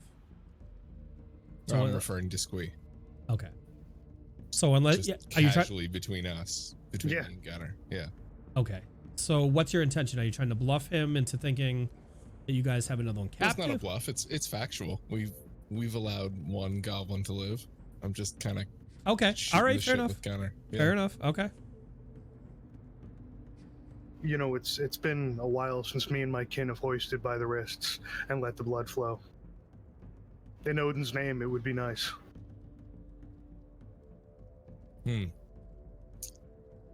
Let's ask him a few more questions and see if he's worth living. I mean, the guy you're holding down wants to kill him anyway, so where's the fun in that, right? He assumes he's going to get out.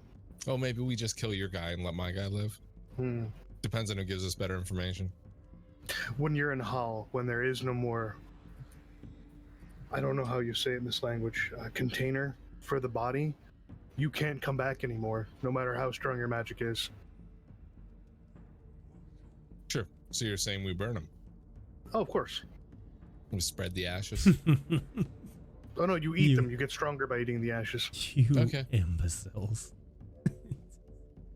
Can you just kick that guy for me? I give him a quick thunk on the side of the ribs. He winces, cries out. Puny little simple people.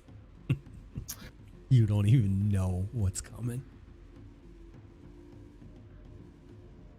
He says puny, but I'm the one that caved in his skull. This is fodder. Yeah. You think you are man because you killed fodder? He's referring to himself as fodder. He has low self-esteem. This is the thing. I take pity on him. I don't know if pity is the right term, but what I'm gonna do to him eventually. I mean, I pity that. Okay. All right, with that, we're going to check in with Idabrix and Davdithas. So Davdithas, as you step down into the hallway, you see the doors on your left hand, on your left, which are on the southernmost wall. And then at the end of the hallway, there is a door. And it appears that at the end of the hallway, it turns right. There's a torch in the hallway that is illuminating the area. Okay, I'm going to continue down to the hallway and approach the first door that I come across. Okay. And I'm just gonna keep following him. Okay. And I'm going to yell again. Where are you? Keep talking. So weak. So weak. Help. You think it's coming from the west of you, down the hallway? Okay. I'm going to continue all the way to the western door. For those who couldn't see, Davdithas rolled a perception and particularly well, so. Yeah. Why, thank you. I'm going to proceed all the way to the west where I think it's coming from, and I am going to attempt to swing this door open. Okay. As you step up to the door, you place your hand on the door, and the door is locked. Again. Idabrix. I need your help. Alright. I come up. Push him out of the way again. just move already. Make a little grunt. Just, Like, get out of my way. Just let me do my thing. Right? do it quick. Oh, I'm sorry, guys. All right. I'm going to check the door for a trap first. Okay. What is your perception bonus? +8.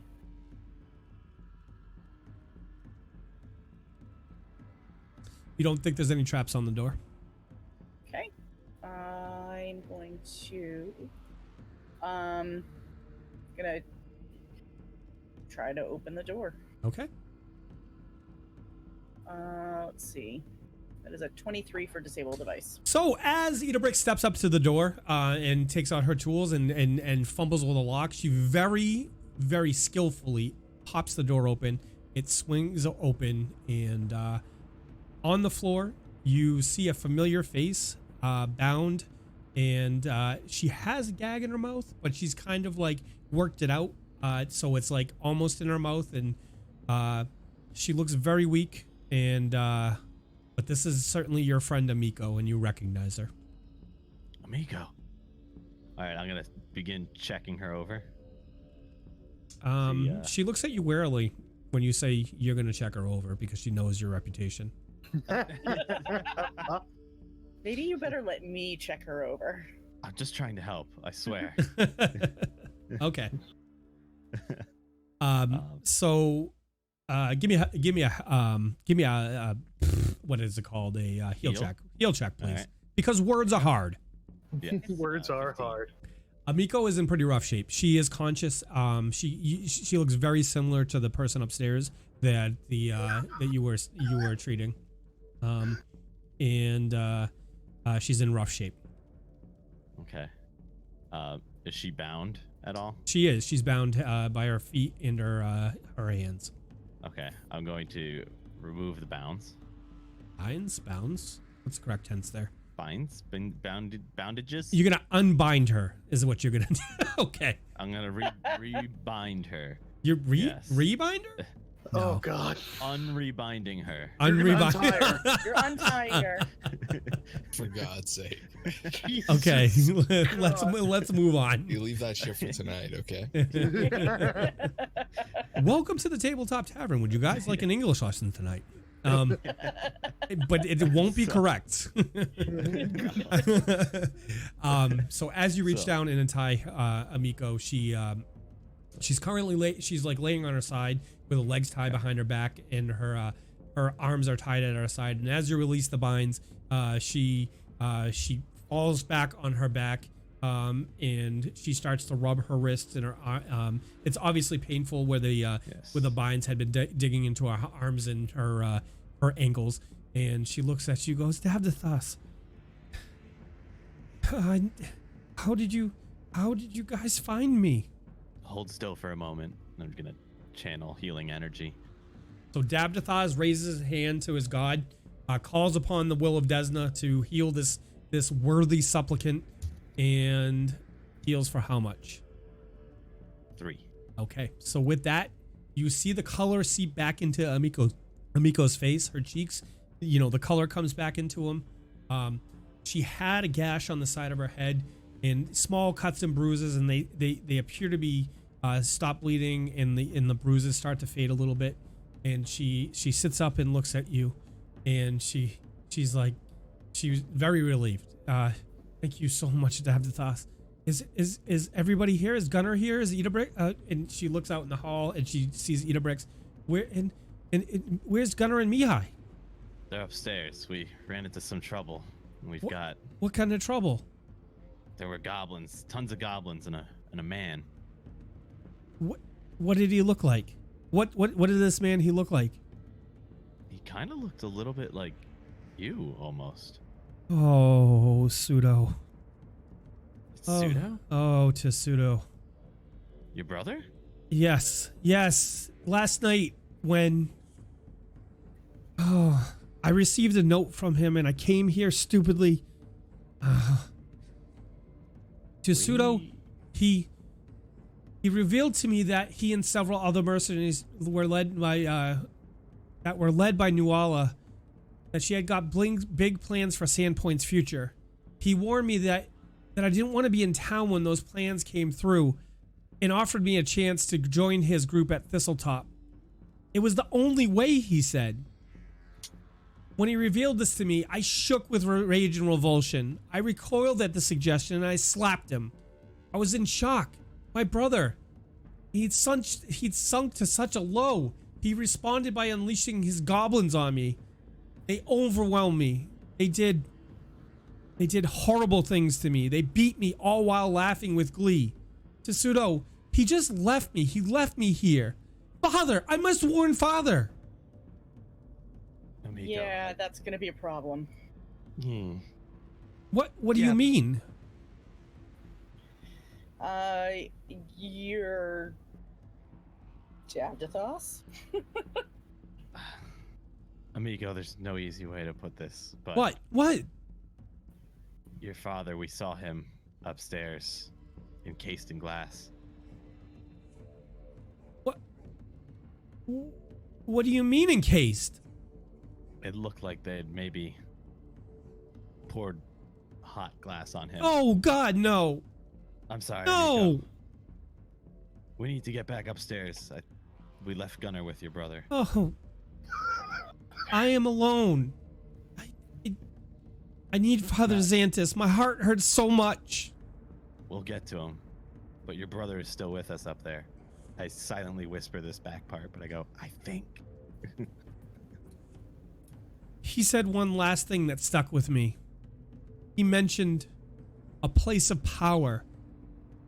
A place of power that could be accessed through the smuggler's tunnel, and that a reckoning was ready to arise. I don't know what that means, but it can't be good. Smuggler's tunnel. When he... I'm sorry, Idabrix, go ahead. I was gonna ask if I could roll a knowledge local to see if I'm familiar with it. You could roll it up. Oh, jeez. It's a 12. So, you've heard rumors, not specifically about a smuggler's tunnel, but you've heard tunnels, there's rumors that have going back hundreds of years in the area, that there's secret tunnels underneath the ground. And that's about all you know right now. Okay. What about that other guy he had in here? What about the guy? Have you seen anybody else? The guy? No, just you and your brother. There's someone else? There was a guy in here, and I don't know what his business was with Pseudo, but there was a guy in here, and it didn't sound like, it sounded like he was in pain. Idabrix, we need to check the other rooms. Yep, I'm on it. All right, with that, we're going to check in with Gunnar and Mihaly. So as I was saying, Gunnar, I mean, you want to hang these guys from the ceiling? What do you want to do? Well, the ritual starts by me being naked as well, painted with woad. Well, obviously. And taken with the blade, and we hang him by his wrists, bent over backwards. Okay. And then I can get a chair to prop them up, or how do you want to do this? Is there any way we can hang them from the ceiling? I can use one of the dog. Oh, I've got Squeeze Dog Slicer. The justice in killing another goblin with that blade would be immense. That would be interesting. And I'm sure Tira would smile at that. I'm going to take The out a rope justice from on my that. bag and use prestidigitation to slowly lift it up to the ceiling and find a place to tie it up. I set I down don't my think. pack. I think. Yeah, it'll be under 5 pounds. I think. I set down my pack and I start going through it, and I pull out my other 50 foot of rope. There we go. We can do this. It's perfect too. It's wide open. There's windows here. We can make this something that the gods can see.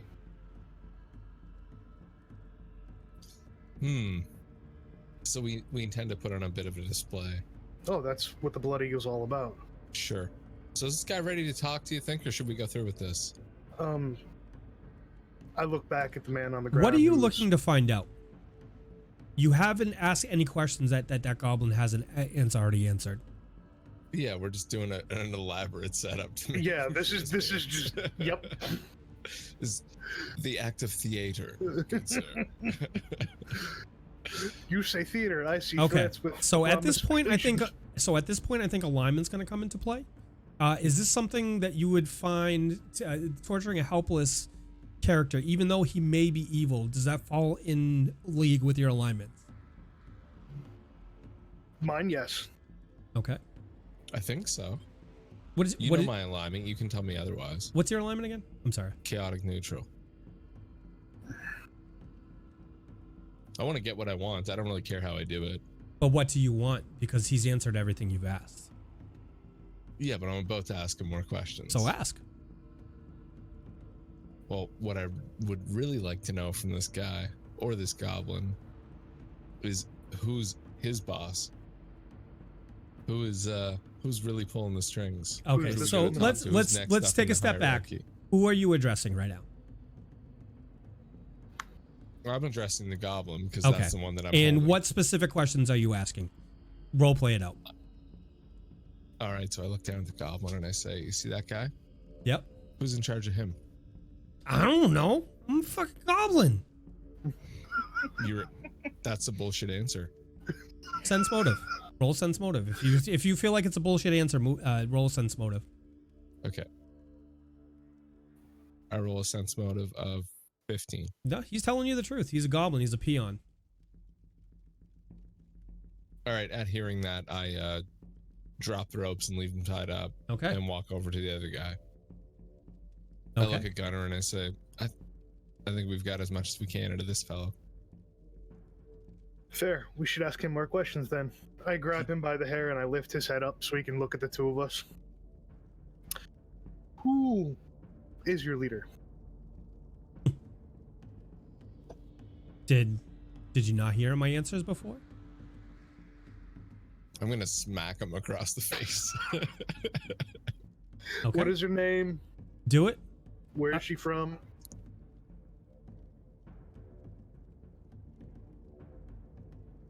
You're saying do it to me, right?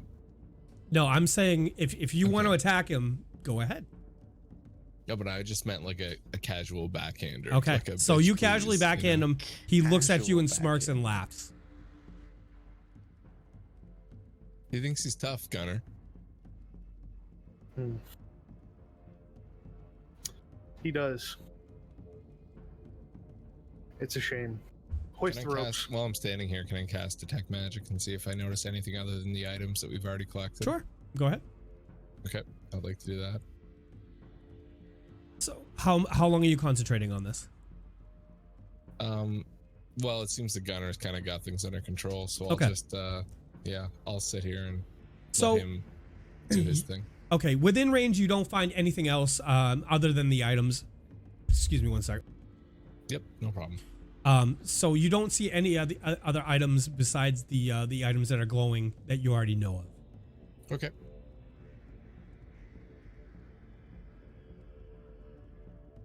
I'm just gonna look over to Gunnar and say, well, he's all yours, buddy. I mean, I can keep hoisting that rope up and we can see if we can string him up, or we can just drag him back to jail. I mean, Hang the ropes. not so worried about dying. Maybe he's worried about being locked up indefinitely. Oh no, because then there's a chance that she can rescue him, and I don't want that to happen. What if we dismember him and bury his body all around the land? Then there's still a vessel if she finds a piece of him. So we turn him to ashes. What if we just encase him in glass and drag him along with us everywhere we go?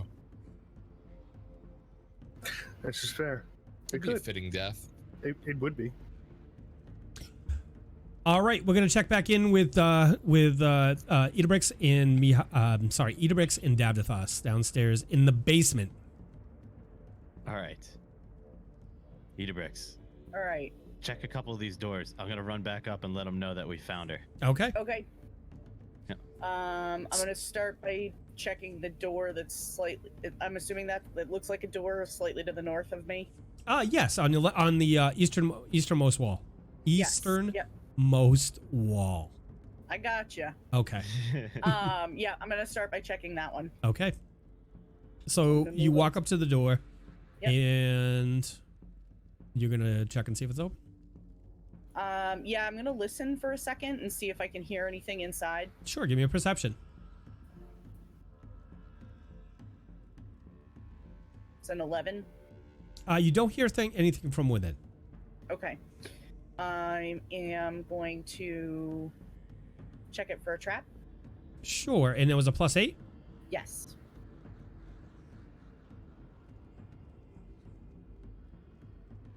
You are convinced that there is nothing. There's no traps there. All right. I'm going to check and see if it's locked. The door is in fact locked. Yes. It is? Okay. Roll to disable. That is a natural 20 + 8 for 28. Okay, so the door clicks open masterly from your deft, nimble hands. I'm gonna open it up and poke my head in. Okay. Oh. As you open the door, you see this room used to be a store to store. Excuse me. This room used to be store glassware, windows, and other finished goods. A man lays unconscious, bound head to foot, and rags stuffed into his mouth. Readily apparent is blood pooling around him on the floor near his head. The man is a little over 5 feet tall, with dark hair and a full beard. His skin, dark bronze from plenty of the time at the sea. Everything from his garb to his equipment screams a man of the sea. Okay. Interesting. I'm gonna go in and I'm kind of thinking he's probably dead, but I'm gonna go in and just double check to be sure. Okay, I'm gonna share a picture with you guys so you have a a visual of what he looks like. Okay. So the man has a green bandana around his head that is soaked through with blood. He is wearing like leather breeches and like pantaloon pants. You've seen a person in the tavern dressed like this before. It's very apparent that he's a man of the sea. He's makes his living off the sea. He's got gold earrings, and he is unconscious, bound hand and foot. Okay. He's unconscious but not dead. Give me a heal check. That'll be interesting. That is a 1 + 1 for 2. You're unsure at this point what is going on with this man. Okay. Since he is bigger than I am, I'm going to leave him there. I'm gonna check and see if he has any weapons on him. He doesn't have much equipment on him, and you do not see any weapons on him. Okay. In that case, I'm gonna just leave him there, and then I will let somebody that is larger than I am know he's in there. Okay. And go check on him. We're gonna jump over real quick to Davdithas Okay. as he goes upstairs. So as I'm going up the stairs, I'm yelling, "Guys, wait! Wait!" And Okay. I'm like just running towards them, screaming, "Wait!" Can we hear that yet? Yeah. Well, Mihaly and Gunnar, give me perceptions. 10. Yep. The both of you hear steps come, somebody running up the steps in obvious armor, and it seems to be the voice of your cohort, Davdithas. Look over to Gunnar and go, oh, we were just about to get to the good part. I mean, he's bound. Do you want to go see what's going on? Wait! Wait! As I keep Yeah, I'll running closer and closer. stay here. I'll go find out why the cleric is screaming. At this Cleric point, has, I'm about as you guys see, the cleric is running across the glassworks coming over to you. wait! I'm like standing right next to Gunnar now, still yelling. Wait! Out of breath. 1 second. Wait! Oh, okay. Davdithas, what is it? We found Amico. It's downstairs. Amico. Hurt. Okay. That dude. Hurt. Melted Okay. face. Brother. Stop. 3 words. Yes. First word. Melted. 2 syllables. Face. Movie. Is- No. Okay. Okay. It's him. He's her brother. You're hurting him. He's just there's family and she's downstairs. Just wait. Just wait. All right, we're Okay. gonna jump back over to Idabrix downstairs. Okay. I am going to go back past the other 2 doors that we checked already. Okay. Well, I didn't check, but Davdithas ran by them. Okay. So you're moving southward down the hall, and then on your right-hand side of the hallway, which would be the southernmost part of it. Correct. You're sitting at the door closest to the eastern wall. Correct. I'm sorry, yes. western wall. My fault. Yeah. Yes, you're right. The western Okay. wall. Okay, so tell me what you'd like to do. All right. I am going to listen outside of that door and see if I hear anything inside there. Give me a perception. 14. You do not believe you hear anything coming from there. Okay. Check that door for traps, please. Give me the perception. I'm sorry, I'm gonna roll it for you. Oh, okay. No, that's fine. I'll take that roll. You don't believe there's any Okay. traps on the door. Okay. I'm gonna check and see if it's locked. It is not, in fact, locked. It is slightly open. Okay. I'm Just gonna a push hairline. it open. Yeah, I'm gonna push it open just a little bit more and kind of peek in. Okay.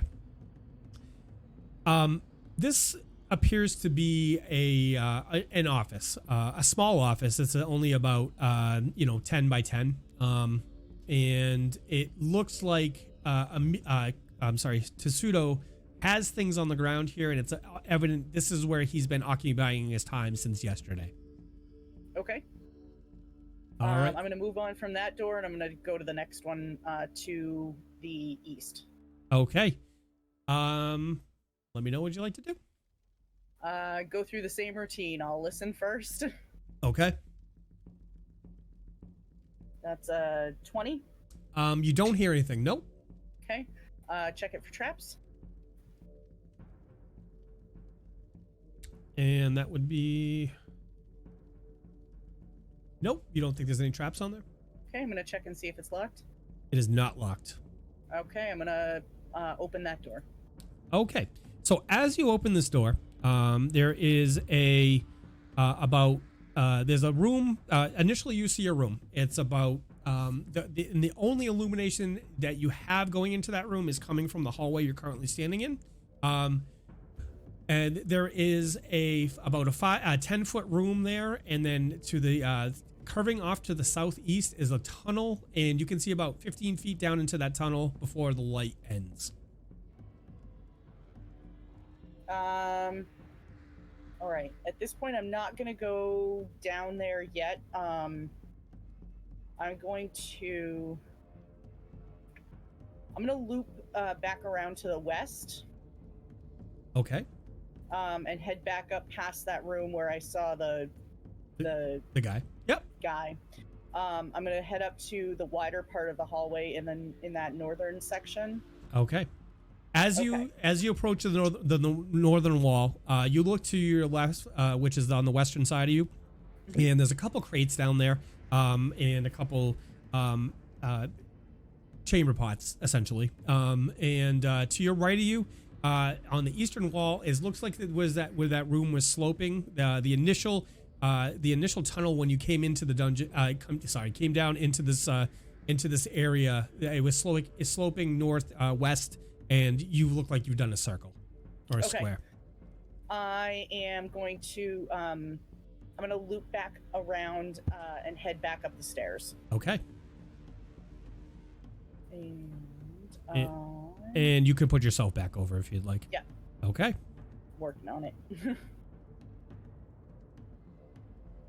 So we'll swatch back. We'll jump back over to the main group, and Idabrix. I'm sorry, Davdithas, Mihaly, and Gunnar. What are you doing at this point? Quick, grab them. We gotta go meet up with Idabrix. I just start taking off and going, wait! Oh god. Wait! Wait! So just run across the glassworks again. So, is this what happens when he doesn't drink? I guess so. I mean, you might as well follow him. He was obviously in a bit of a flustered state there. Are you I'll stay and okay watch with these staying two. with? Okay. Well, they're tied up. They're harmless. I leave my pack, but I keep my weapons on me, and I take off in a full sprint after Davdithas, which, as Barbarian quickly outpaces him, I keep pace with him, kind of side jog next to him, going, okay. Yeah. You're not yelling wait. Why aren't you yelling wait? Because nobody's doing anything. Let's go. Wait! Oh, okay. All right, I blow through this door and I see Idabrix, I assume. Yeah. Oh, you're here. How's things going down there? There's another guy down there. Another guy? Yeah, I don't know I who blow it is. past her and I keep yelling, wait! Oh my god. Somebody get this man a drink! I'm gonna chase him back down the stairs, I guess. So. Idabrix, wait. Yeah. Whoa. I heard him Stop. say wait. I'm going to notify Tangard and the others. I'll have them send word for the priest. We need to get word out of this immediately. There's nothing else that we can do here right now. Make sure he tends to their wounds and heals them best he can. Good? Okay. All right. I just can't move him, so. You can't move them. Okay, you go notify the Tanguards. I'll go move them. Good call. Be quick about it. I'll go as fast as my little legs can carry me. Thank you, little one. So Idabrix, you're gonna leave the glassworks and go try to find the guard. Yes. Okay. I don't know if this seems like a good idea, but that's what I'm doing. Okay. And Gunnar, what are you doing again? Sorry. I think he froze. All right, Davdithas, what are you doing at this point? I'm still yelling wait as I charge towards the downstairs basement. Okay. Gunnar, you had locked up, so I'm going to get your action in 2 seconds, okay? No problem. All right. So you're going to head over to there, to the western side? Yeah, heading back down the path I knew. Okay. Yep. As you continue down the path, now you see the door is open on your left-hand side on the southernmost wall that were previously closed. Appear in that one. I don't see anything. You look down and through the candle. I mean the torchlight coming from the hall. You see about a 10 by 10 foot room with a path sloping off into the darkness. Yeah, run past that. Okay. Take a glance in the next one. Okay. At the next one you look in, you see about a 10 by 10 office, and from the looks of it, this is where Tessuto has been holed up in his time in the last couple days. Continue sprinting straight onto the room where Amiko was. Still, nothing has changed in that room since you have left. I make eye contact with her. I continue on. For those Stare from for it. those of you checking in from the podcast, all I did was stare at the camera, making eye contact back, and it wasn't good, the good kind. So Continue sprinting past that. Okay. I look into this room. okay, and you see so what you see is a gentleman bound hand and foot, and again, blood is pooled up by his head. Okay, and I enter this room. And I'll Okay. check him over. All right, give me a heal check. Let's hope for better than a 2. Gunnar, what were you doing there in this? What do you want action to be? I'm running down after him and help him out. Okay, so I'm gonna say you match pace with Davdithas. It's just that you locked up, so I. No problem. Okay, No problem. so you match pace. You're down there with Davdithas. I pick up a Miko Okay. and carry her with me. Okay. Like I'll under the arms lift her up and have her like walk with me. Okay.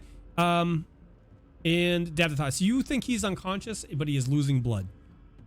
Mihaly, give me a perception, please. Sure. I roll a perception of 10. Okay. All right. So we're gonna go back down to Davdithas and Gunnar. I'm So going to. Go ahead. no. Well, you roll the check and you realize that he is losing blood. So Yeah, I'm gonna try and stabilize him. okay. Give me a heal check. You can Can't either you give me do a it heal in- check, or you can call upon your god to provide healing for this faithful, or as you would assume, faithful soul. I'm gonna try and stabilize him first. Okay, absolutely. You're not 10. confident in your ability to stabilize him. You think he's a little farther gone than you might have thought. Desna, help me with this, and I will use, I believe, what is my final channel energy.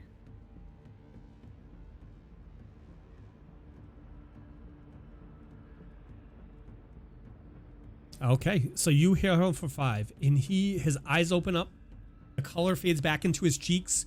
He opens his eyes and he struggles and he's like, no, help, help, help, help, help, help, help, help, Calm help, down, help, help, calm down, help, calm help. down. Ooh, ooh, We're here to help. ooh, We're here. ooh, who are you? Oh wait, you're Davdithas, I see my reputation precedes me. and you're Gunnar. You're Gunnar, right? Yes, I am. I've seen you at the tavern. Where's your friend Idabrix? They're here with us. Not like here with us, but like here with us. Like We don't have time for this. We have to go upstairs. Get up. Right. Okay. He With is that, right. we're gonna switch over to Mihaly. Mihaly, as you look, the goblin is still sitting there, but the figure quickly reaches over, grabs a bottle from under the table, drinks He's it. tied up. Oh, that's right. He is. Okay. I'm sorry. But he with your perception, you notice him try to get out of his bond. So we're gonna resolve that and see if it happens. What was your Gunnar? What was your CMD again? 17. Okay.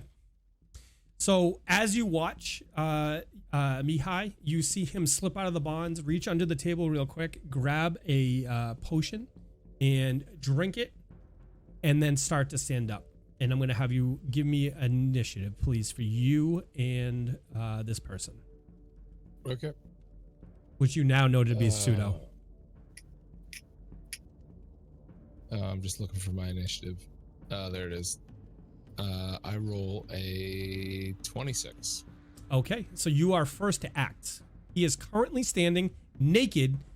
A bottle crashes to the floor, and he looks to be up, and he's in rough shape. He's still very bloody. Okay. Geez, I'm just trying to decide what I'm gonna do. How close am I to him? That's what I was gonna do. I was gonna put you, Gunnar. I'm gonna let you decide where you left him. So give me an. We were right by the ovens. I can't move my token or his, by the way. Oh, there you go. Okay. Yeah, we were right here. Okay. So, and that's where he had brought the goblin over with us too. Okay. So we were all So- If four we of can us were drag right the here. goblin over closer to me, that'd be great. Yeah, we'll put him just we'll put him over here. The goblin is currently still struggling, but he is secured to the best of your knowledge, Mihaly. Okay. Oh, geez. Of course. Well, everyone's gone. Okay. 6 seconds. Sorry. Make a decision. No, I am. I'm drawing a cone now for color spray. Excellent. That's what I want to do. I want to cast color spray to both of them. Okay. Just with the intention of knocking them out and Okay. buy me some time to decide what to do. What's your DC for that spell? Let's see. And it's and is it a will save? It is a. Oh, sorry. Okay, let me go through and read it again. It is a will save, Okay. and it is. Oh. I'm sure you already know this. You can help me here, 10 but plus the spell level plus your prime modifier. it's a 10 plus 1 plus my prime modifier is charisma plus 4, so that's a 15. You have a +4 for your modifier? I have plus 4 in charisma. Oh, Yes. excellent. So that would be a 15. So let's roll it. Okay. Let's see.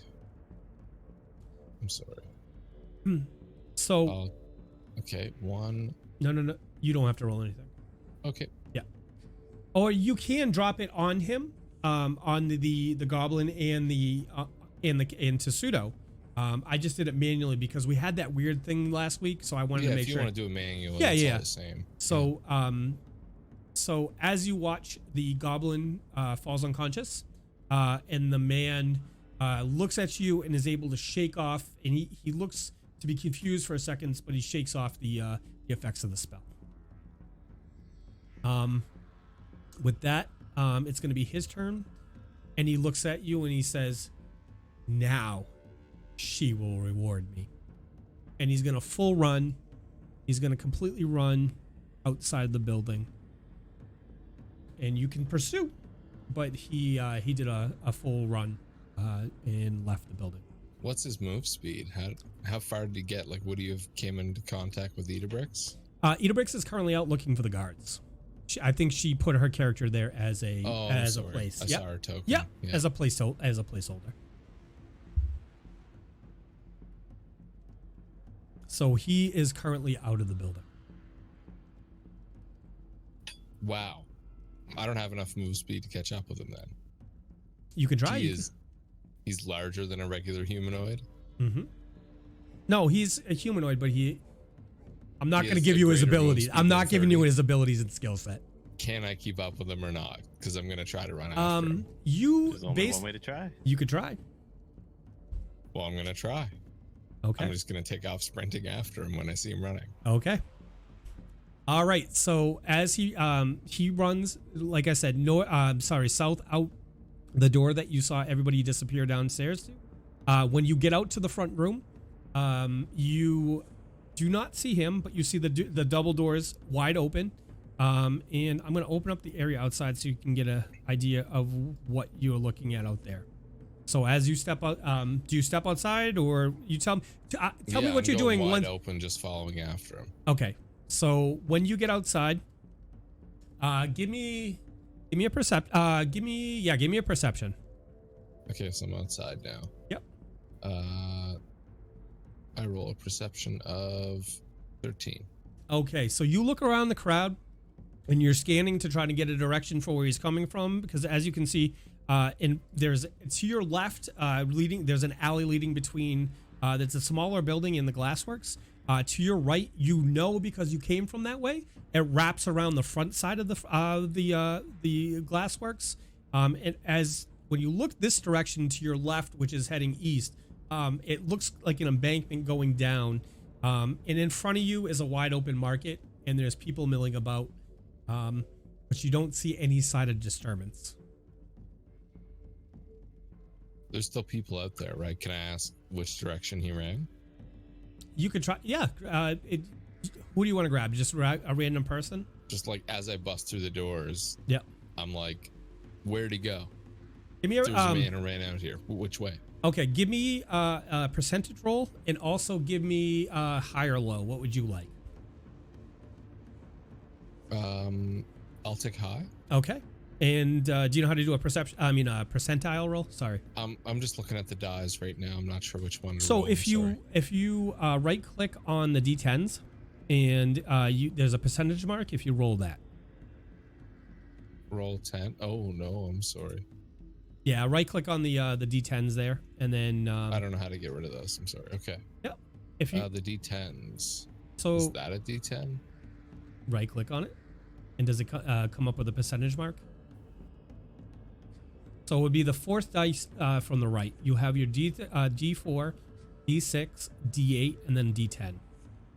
Okay. Yeah, I got it. All right. So right click on that, and then it'll be the percentage mark, and then drop Gotcha. that. There you go. Sorry. And I'm sorry, I'm going to keep you honest here. Did you say high or lows? I said hi. Okay. All right. So you run up to the person and give me what do you say to them? I say, the man who just ran out before me, where'd he go?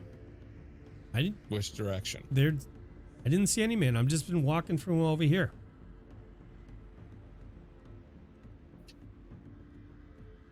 I'm hoping to say this loud enough that someone will hop in if they've seen anything. You see people going about their daily business when you know there's about 20 to 30 people in the area just milling about, but nobody is coming forward and saying that they saw somebody run out of the glassworks.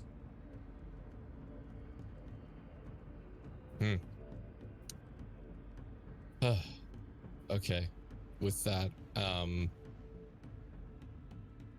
gonna walk back inside. Okay. So as you walk back inside, we're gonna switch back over to Gunnar, Davdithas, and Gunnar and Davdithas down in the basement. Oh, thank you, sirs. Thank you. Thank you. No time. Let's go upstairs. Can you help me? Can you help me walk? Come on. I pick him up too. Oh, So you got okay. Amiko on one shoulder and him on the other? Hey, yep. All We're right. doing this. All right, let's do it. Careful. My head. You're fine. You're fine. Just lean on me. Let's go. Come on. Okay. You guys, give me your path. Let me know what you let me know what you're doing. I assume we're probably going the southern path because neither of us have gone to the north yet. So Yeah. we're just going back the way we came. Back the way we can, up the staircase, and then back into the main room where we left Mihaly and the prisoners. Okay. When you get upstairs, you do not currently. Excuse me. You do not. You're expecting to see Mihaly in the glassworks where you left him off. Where you left Of off, course. and you do not see him. They would have saw me coming up the stairs, right? I'm standing in the doorway. I thought you went outside, or did you say you went back in? I just stepped back in. Okay. Yeah. So you see him in that front room. You do see him in that front room. Oh, good. You're still here. Yeah, I'm here, but guess who isn't? Gosh, let me think. Father Xanthus. What happened? Yeah. Are you okay? Sheriff. Yeah, no, I'm fine. Squeak. The guy you tied up, Yeah. I'm not sure how you tied him, but The shopkeep. he's gone. I What? chased after him. Oh. Good. What do you mean he's gone? I mean, he's literally out there naked somewhere. He took off running. I tried to stop him. He shook off my spell like nothing, and he ditched. Oh, that's not good. It's it's not good, but it will be all the more sweet to get him again, right? I suppose. All right. Well, at least we know who we're dealing with. Yeah, I mean, he's not all that tough. We took him down once, we'll take him down again, but still. I mean, Ooh, we had a brave huge word. advantage. He punched himself in the dick for us. Like, He's We so might not be so- clumsy, That- anyone could take him down. we might not be so lucky next time. I'll punch him in the dick next time. I'm Gunnar- getting brave, Mihaly. Gunnar releases the pirate and sets the bartender against the wall and idly walks past Mihaly and I pat him on the shoulder as I begin gathering up my items, shaking my head and grumbling in an utter anger, speaking in a foreign language. Gunnar, you still see the goblin. The goblin is unconscious on the floor over there. Good. Very good. All right, I grab him. Oh no. No. I have him. But you're already carrying. I have him. As you guys are arguing who's going to take the goblin, suddenly Idabrix comes back with a group of 5 to 10 soldiers. They come through the door. Idabrix, I'm gonna put you there, and you can take it as you want. Guys. Wait. Like yelling as I come in. Wait! Wait! I hear the call. We must wait. Oh my god. Like, guys! And I come running in, like, out of breath, and I run push over. open this door, not realizing anybody's on the other side of it. Boom! That probably hits me. Give me an acrobatics. Uh, Let's make I'm this standing fun. right in front of the door still. I roll a 15 plus 2 is 17 acrobatics. So as Mihaly hears the door suddenly just absolutely slam open, he rolls to the side, narrowly missing taking the door a doorknob right in the face. Because it's Doorknob like at damage. perfect level for the doorknob to hit him right in the between the eyes. At least you should have waited before you came in. Otherwise, that totally would have hit me.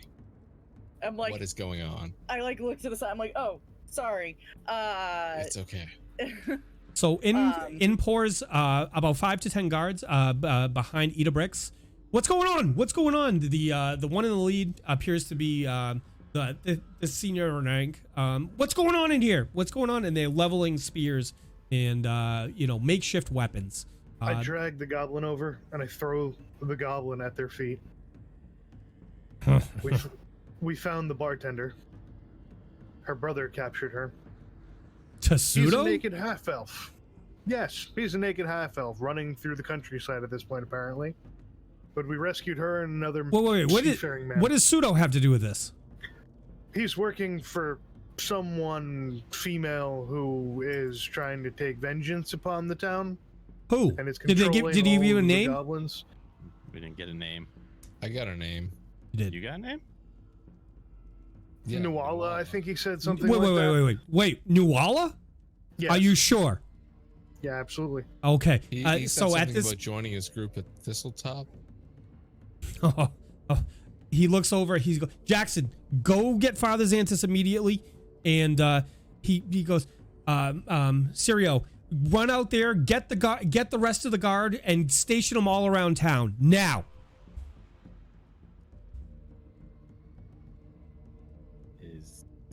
I mean, obviously this isn't a good situation, but what do we know? What do we know about these names? We need places? Father Xantus. We need Father Xantus here to talk to you about this.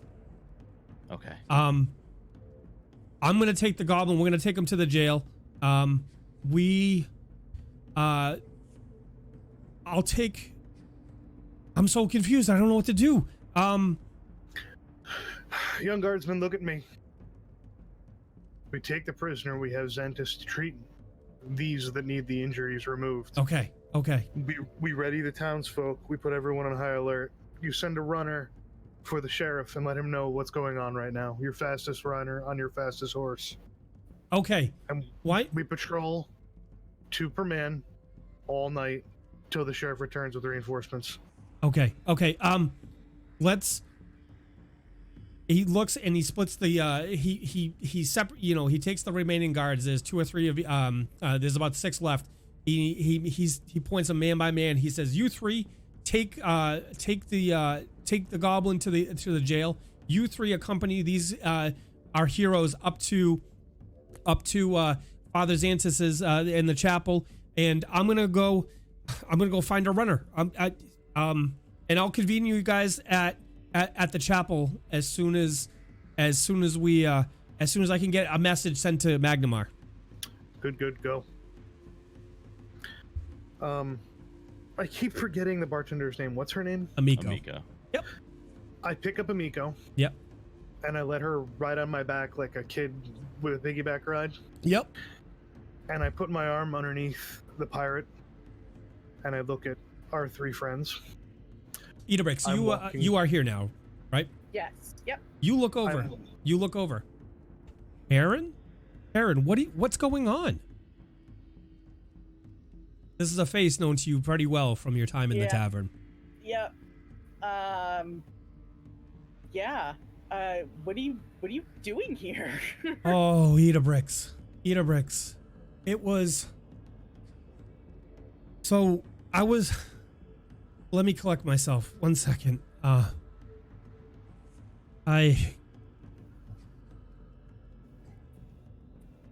my God. Tessuto approached me. I've been known to do a little bit of smuggling. You know this. Make no allusions to that. I do know this. Tessuto, he approached me under the guise of he wanted me to smuggle him, one other person, and a bunch of little packages out of the city, and he told me to meet him last night. And when I met him, he promised to pay so much gold. It was a purse of 60 gold coins. He showed me it when we were at the inn. And when I got there, he told me what the actual job was. He told me I would have to smuggle him, Amiko, and about 20 goblins out of that. And I said, no fucking way. I am those horrible little cunts. They raided the town. They hurt us. They hurt your people. I wouldn't do it. And he attacked me and he knocked me out, and I came to, and you guys were standing there. Let's go to the church. We'll talk more there. Or along the way, if you wish. Probably a good idea. My head hurts. My head hurts a lot. Okay. So you guys make your way to the chapel. You know how far it is. It's about a 5-minute, 10-minute walk over there. Yeah. I'll put the map up just so you guys have reference, just in case. As you guys make your way over there, Gunnar, you're forced to support both Amiko and Heron as you guys walk over there. So it makes it a little slower going, but you make it over there, and Father Xanthus is waiting outside with a bunch of acolytes to greet you. Friends, what's going on? What happened? Short version, this one's brother kidnapped her, Pseudo. and this one, yeah. He looks at Amiko. Pseudo's involved in this? Oh. We'll give it 1 second. It looks like Gunnar locked up again. Amiko, Pseudo? Really? What happened? Amiko? You locked up again, Gunnar, so I'm going to let you replay your action. Pseudo was commanding the goblins. He's under the command of some other woman. And now we're here and they need help, and I still have some wounds to be taken care of. What was the woman's name? Woman's name? Starts with an N. Nuala. No. That can't be. Yeah. He looks absolutely stunned. His head, all the blood drains from his face, and he looks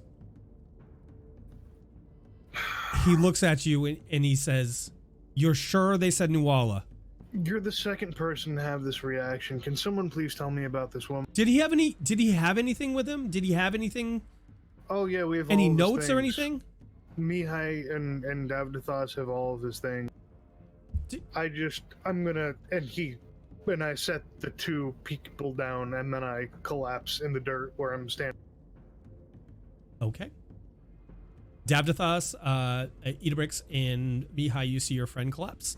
Father Xantus immediately steps forward, puts his hand over his holy symbol, places his hand down on Gunnar, and says, Desna, heal this warrior. He does not worship you, but he has faith. His hand starts to glow, and Gunnar, all your wounds, they start to knit together. The energy flows back into you, and you feel better. Thank you.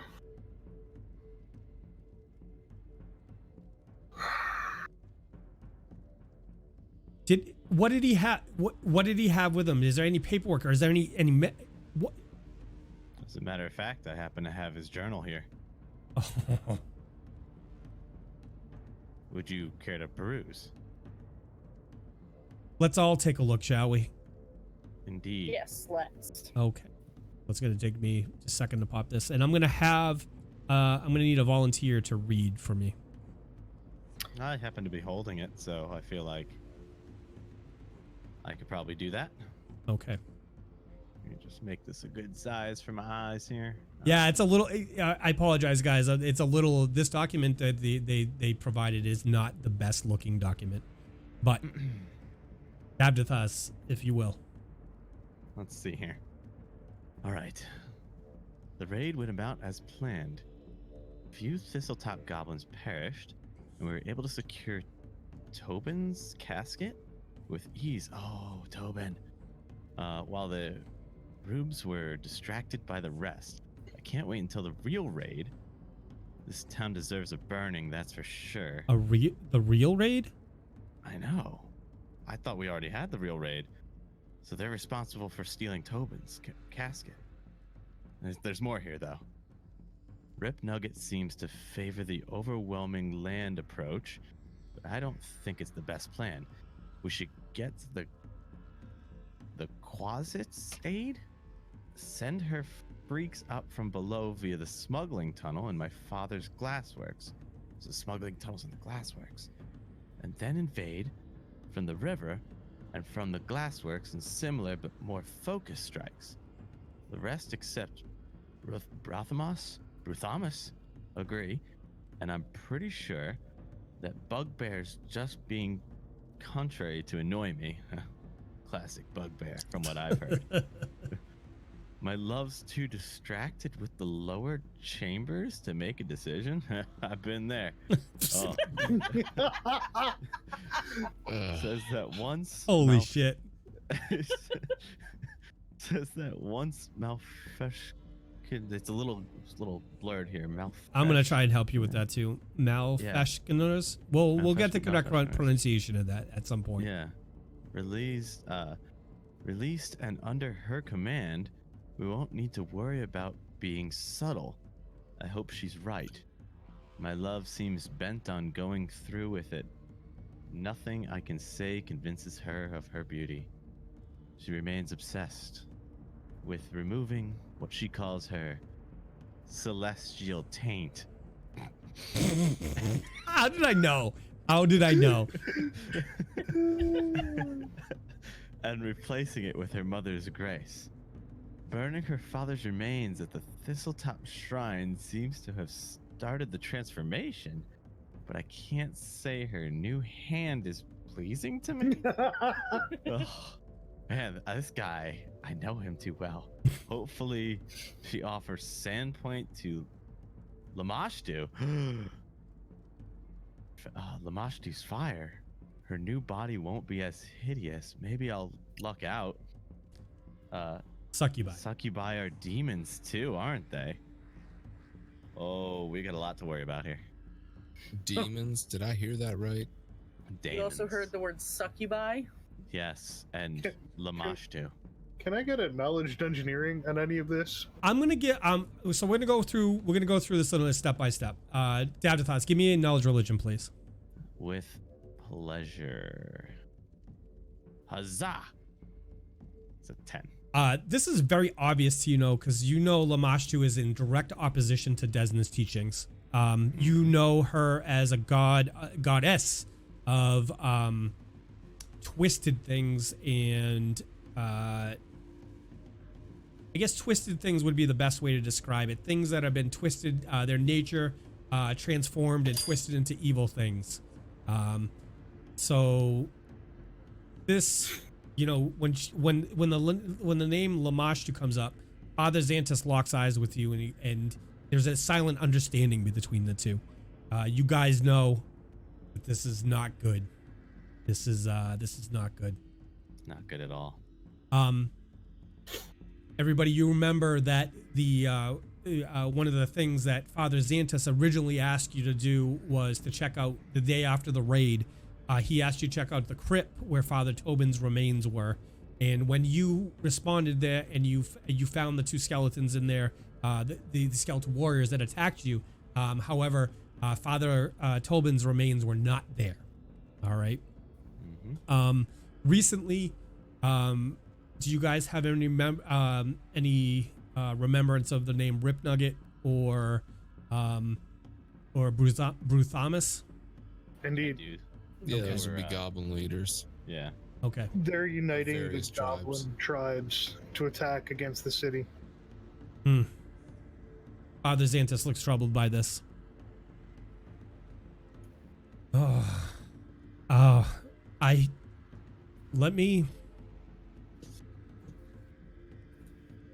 Nuala, that's the name.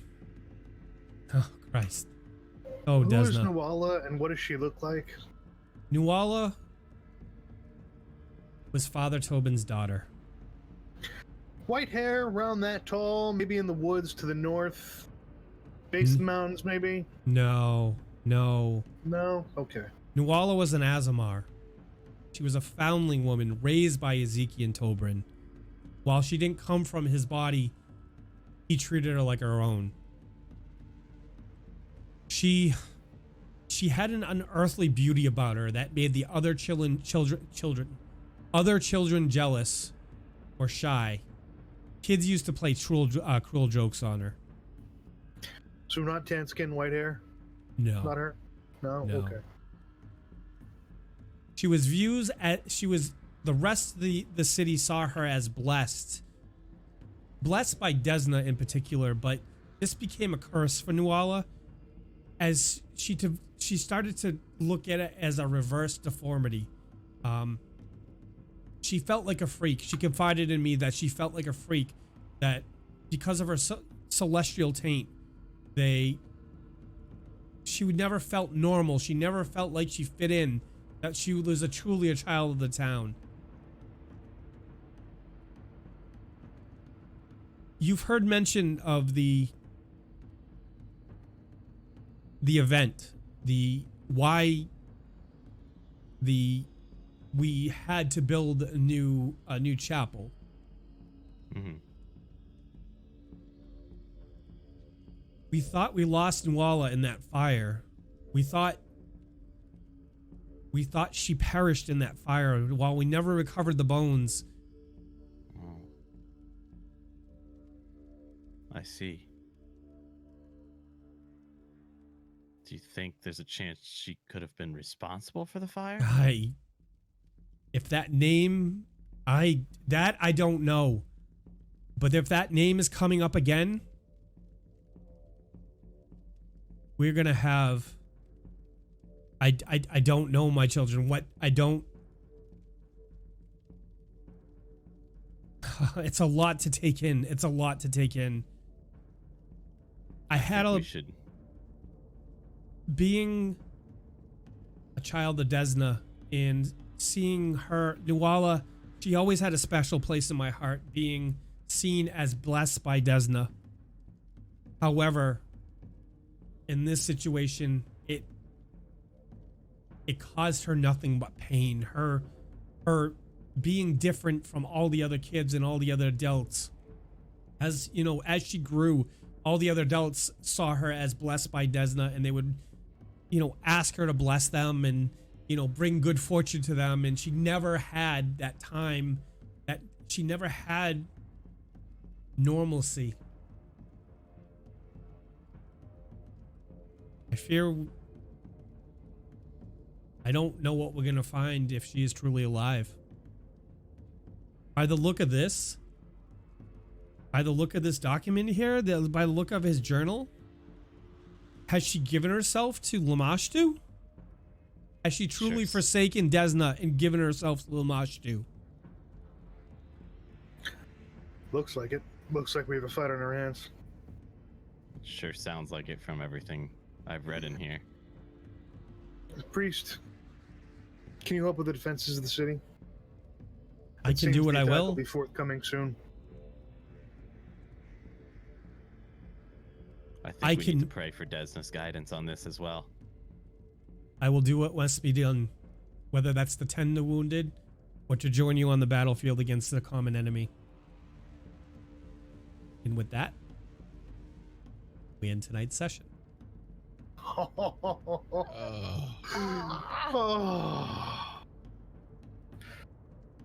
Chat, how you guys doing out there tonight? How is everybody enjoying the story? I'm loving it. It's getting deeper and deeper. This is crazy. 5 minutes more, Mom, says Luna. Nate whistling, damn it, nerd. Yachts look exhausted and emotionally drained is one of the comments in there. It was a rough night. Man, there's so many things I want to do. Nate Westlink, is it Sunday yet? It is. I mean, technically, for another 9 minutes, it's Sunday. Keep going, you fool. Ouch. Oh, God. So, guys, thank you so much, as always, for coming out. I want to check in with the people that make this such a great show. Is it next Sunday yet? Mihaly, what are your thoughts on tonight, my friend?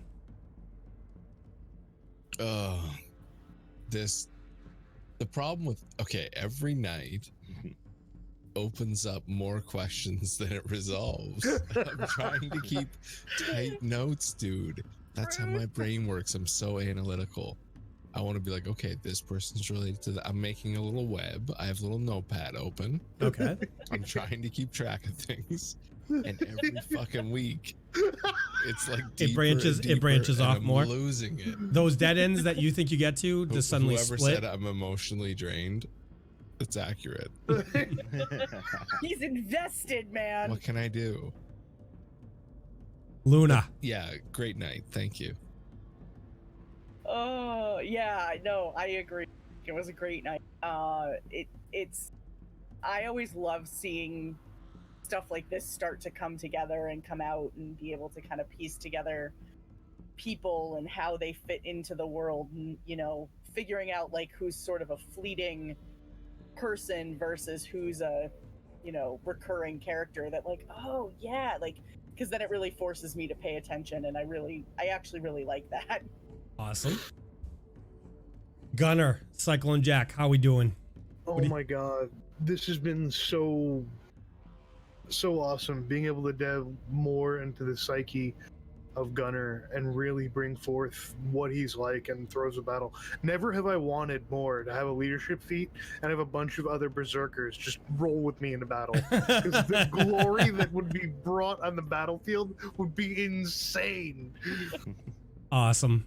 Good to hear. And then Decider? Yeah, it's like we pointed out, the story, the plot, just getting thicker and thicker. I'm liking that I feel like we're actually starting to get some investigative direction now that we have this journal. All the pieces are coming together, and something big is on the horizon. Something big? That's your feeling? I feel like something big is on the horizon, and it's not in my pants. Something wicked this way comes, is that what you're saying? Basically. That's my thoughts, yeah. So, I'm going to tell you guys a funny little story. You guys can obviously see the handout there. I'm like, are we going to get banned for having a little illustration of a little succubi on there? It's art. It's fine. So if we get banned, look for us on our podcast or on another platform. We love you guys, and I hope you follow us. So the party was obviously worried last week about the comment they were getting into, and I knew they could handle it. they're learning their characters, they're learning how to play together as a party, and they're learning their strengths and weaknesses. I have a lot of fun with keeping this as a living world where I have the basis for the outline for the story, and I've added a lot of stuff into it with callbacks to different party members and their strengths and their weaknesses, and seeing people play through that to me and how they react to it. And it's like, I'll think they're gonna have this reaction and it'll completely go fucking sideways, but it adds to the story. And like some of these random rolls that came in tonight, I had a blast with. I like I said, you think the story's gonna go one way and it absolutely goes a completely different way. So being able to add that randomness in with some of those random rolls we did today, like the high lows, stuff like that, it makes the stories feel that much more random and less scripted. And to me, that's a wonderful thing. So I'm having a blast, and I cannot wait to progress through this story over the next 2 to 3 years and see how well the party works at the end when the rocks fall. If Mihaly casts the spell above to levitate the rocks so it doesn't kill them all. So I'm taking notes. I want to thank you guys all. You guys are so rad. You got the cast. You had the community out there. Thank you so much. If you're new to the channel and you enjoyed yourself tonight, toss us a follow. Come back and see us. You can look at our back catalog on Twitch here or youtube.com/howinerd. You can see our back catalog of all the episodes we've done so far, as well as right here on Twitch. Thank you so much for coming out and being a part of this story with us. Like, half the fun for me is, and I know for the cast, because we talk offline about this, you guys being there and the callbacks to the Tabletop Tavern role-playing channel, and everybody submitting your NPCs and getting them involved in the stories. To me it adds a whole nother dimension. So thank you so much for the people out there who are doing the RP and keeping the story alive offline when we're not all able to play. Go team RP. So again, if you're new to the channel, jump in our Discord. We have a lot of resources for you guys to connect with the players and talk to them about strategy and how good they're doing, or things you want to suggest. We also have an avenue in there for you to build an NPC. You answer 7 simple questions, and you build an NPC that we could feature in this world, in our campaign world. It's a great little tool. I think it's hilarious. I think it's fun. Squee and Heron. Squee for Brez is one of our most favorite NPCs, and Heron, who came in tonight, was created by another member of the community, and it's awesome. If you guys want to support us financially, the best way to do so is Patreon. Patreon.com/Tabletop Tavern. You can support us for as little as $1 a month, and they take the least amount of money. But we thank you so much for coming out tonight and hanging out. We're gonna look for somebody to raid and go say hi to.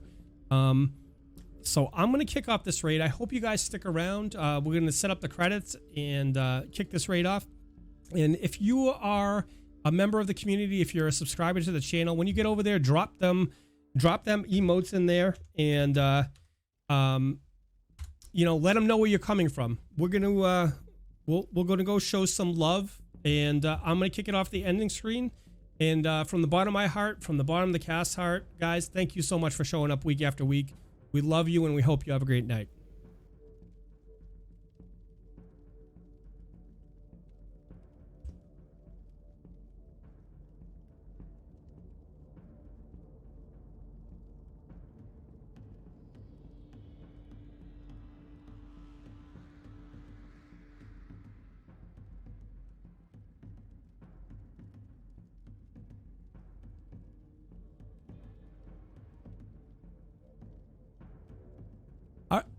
All right, we're going to let the credits roll, and then we're going to pop over and say goodbye. Thank you so much again, and we look forward to seeing you next week.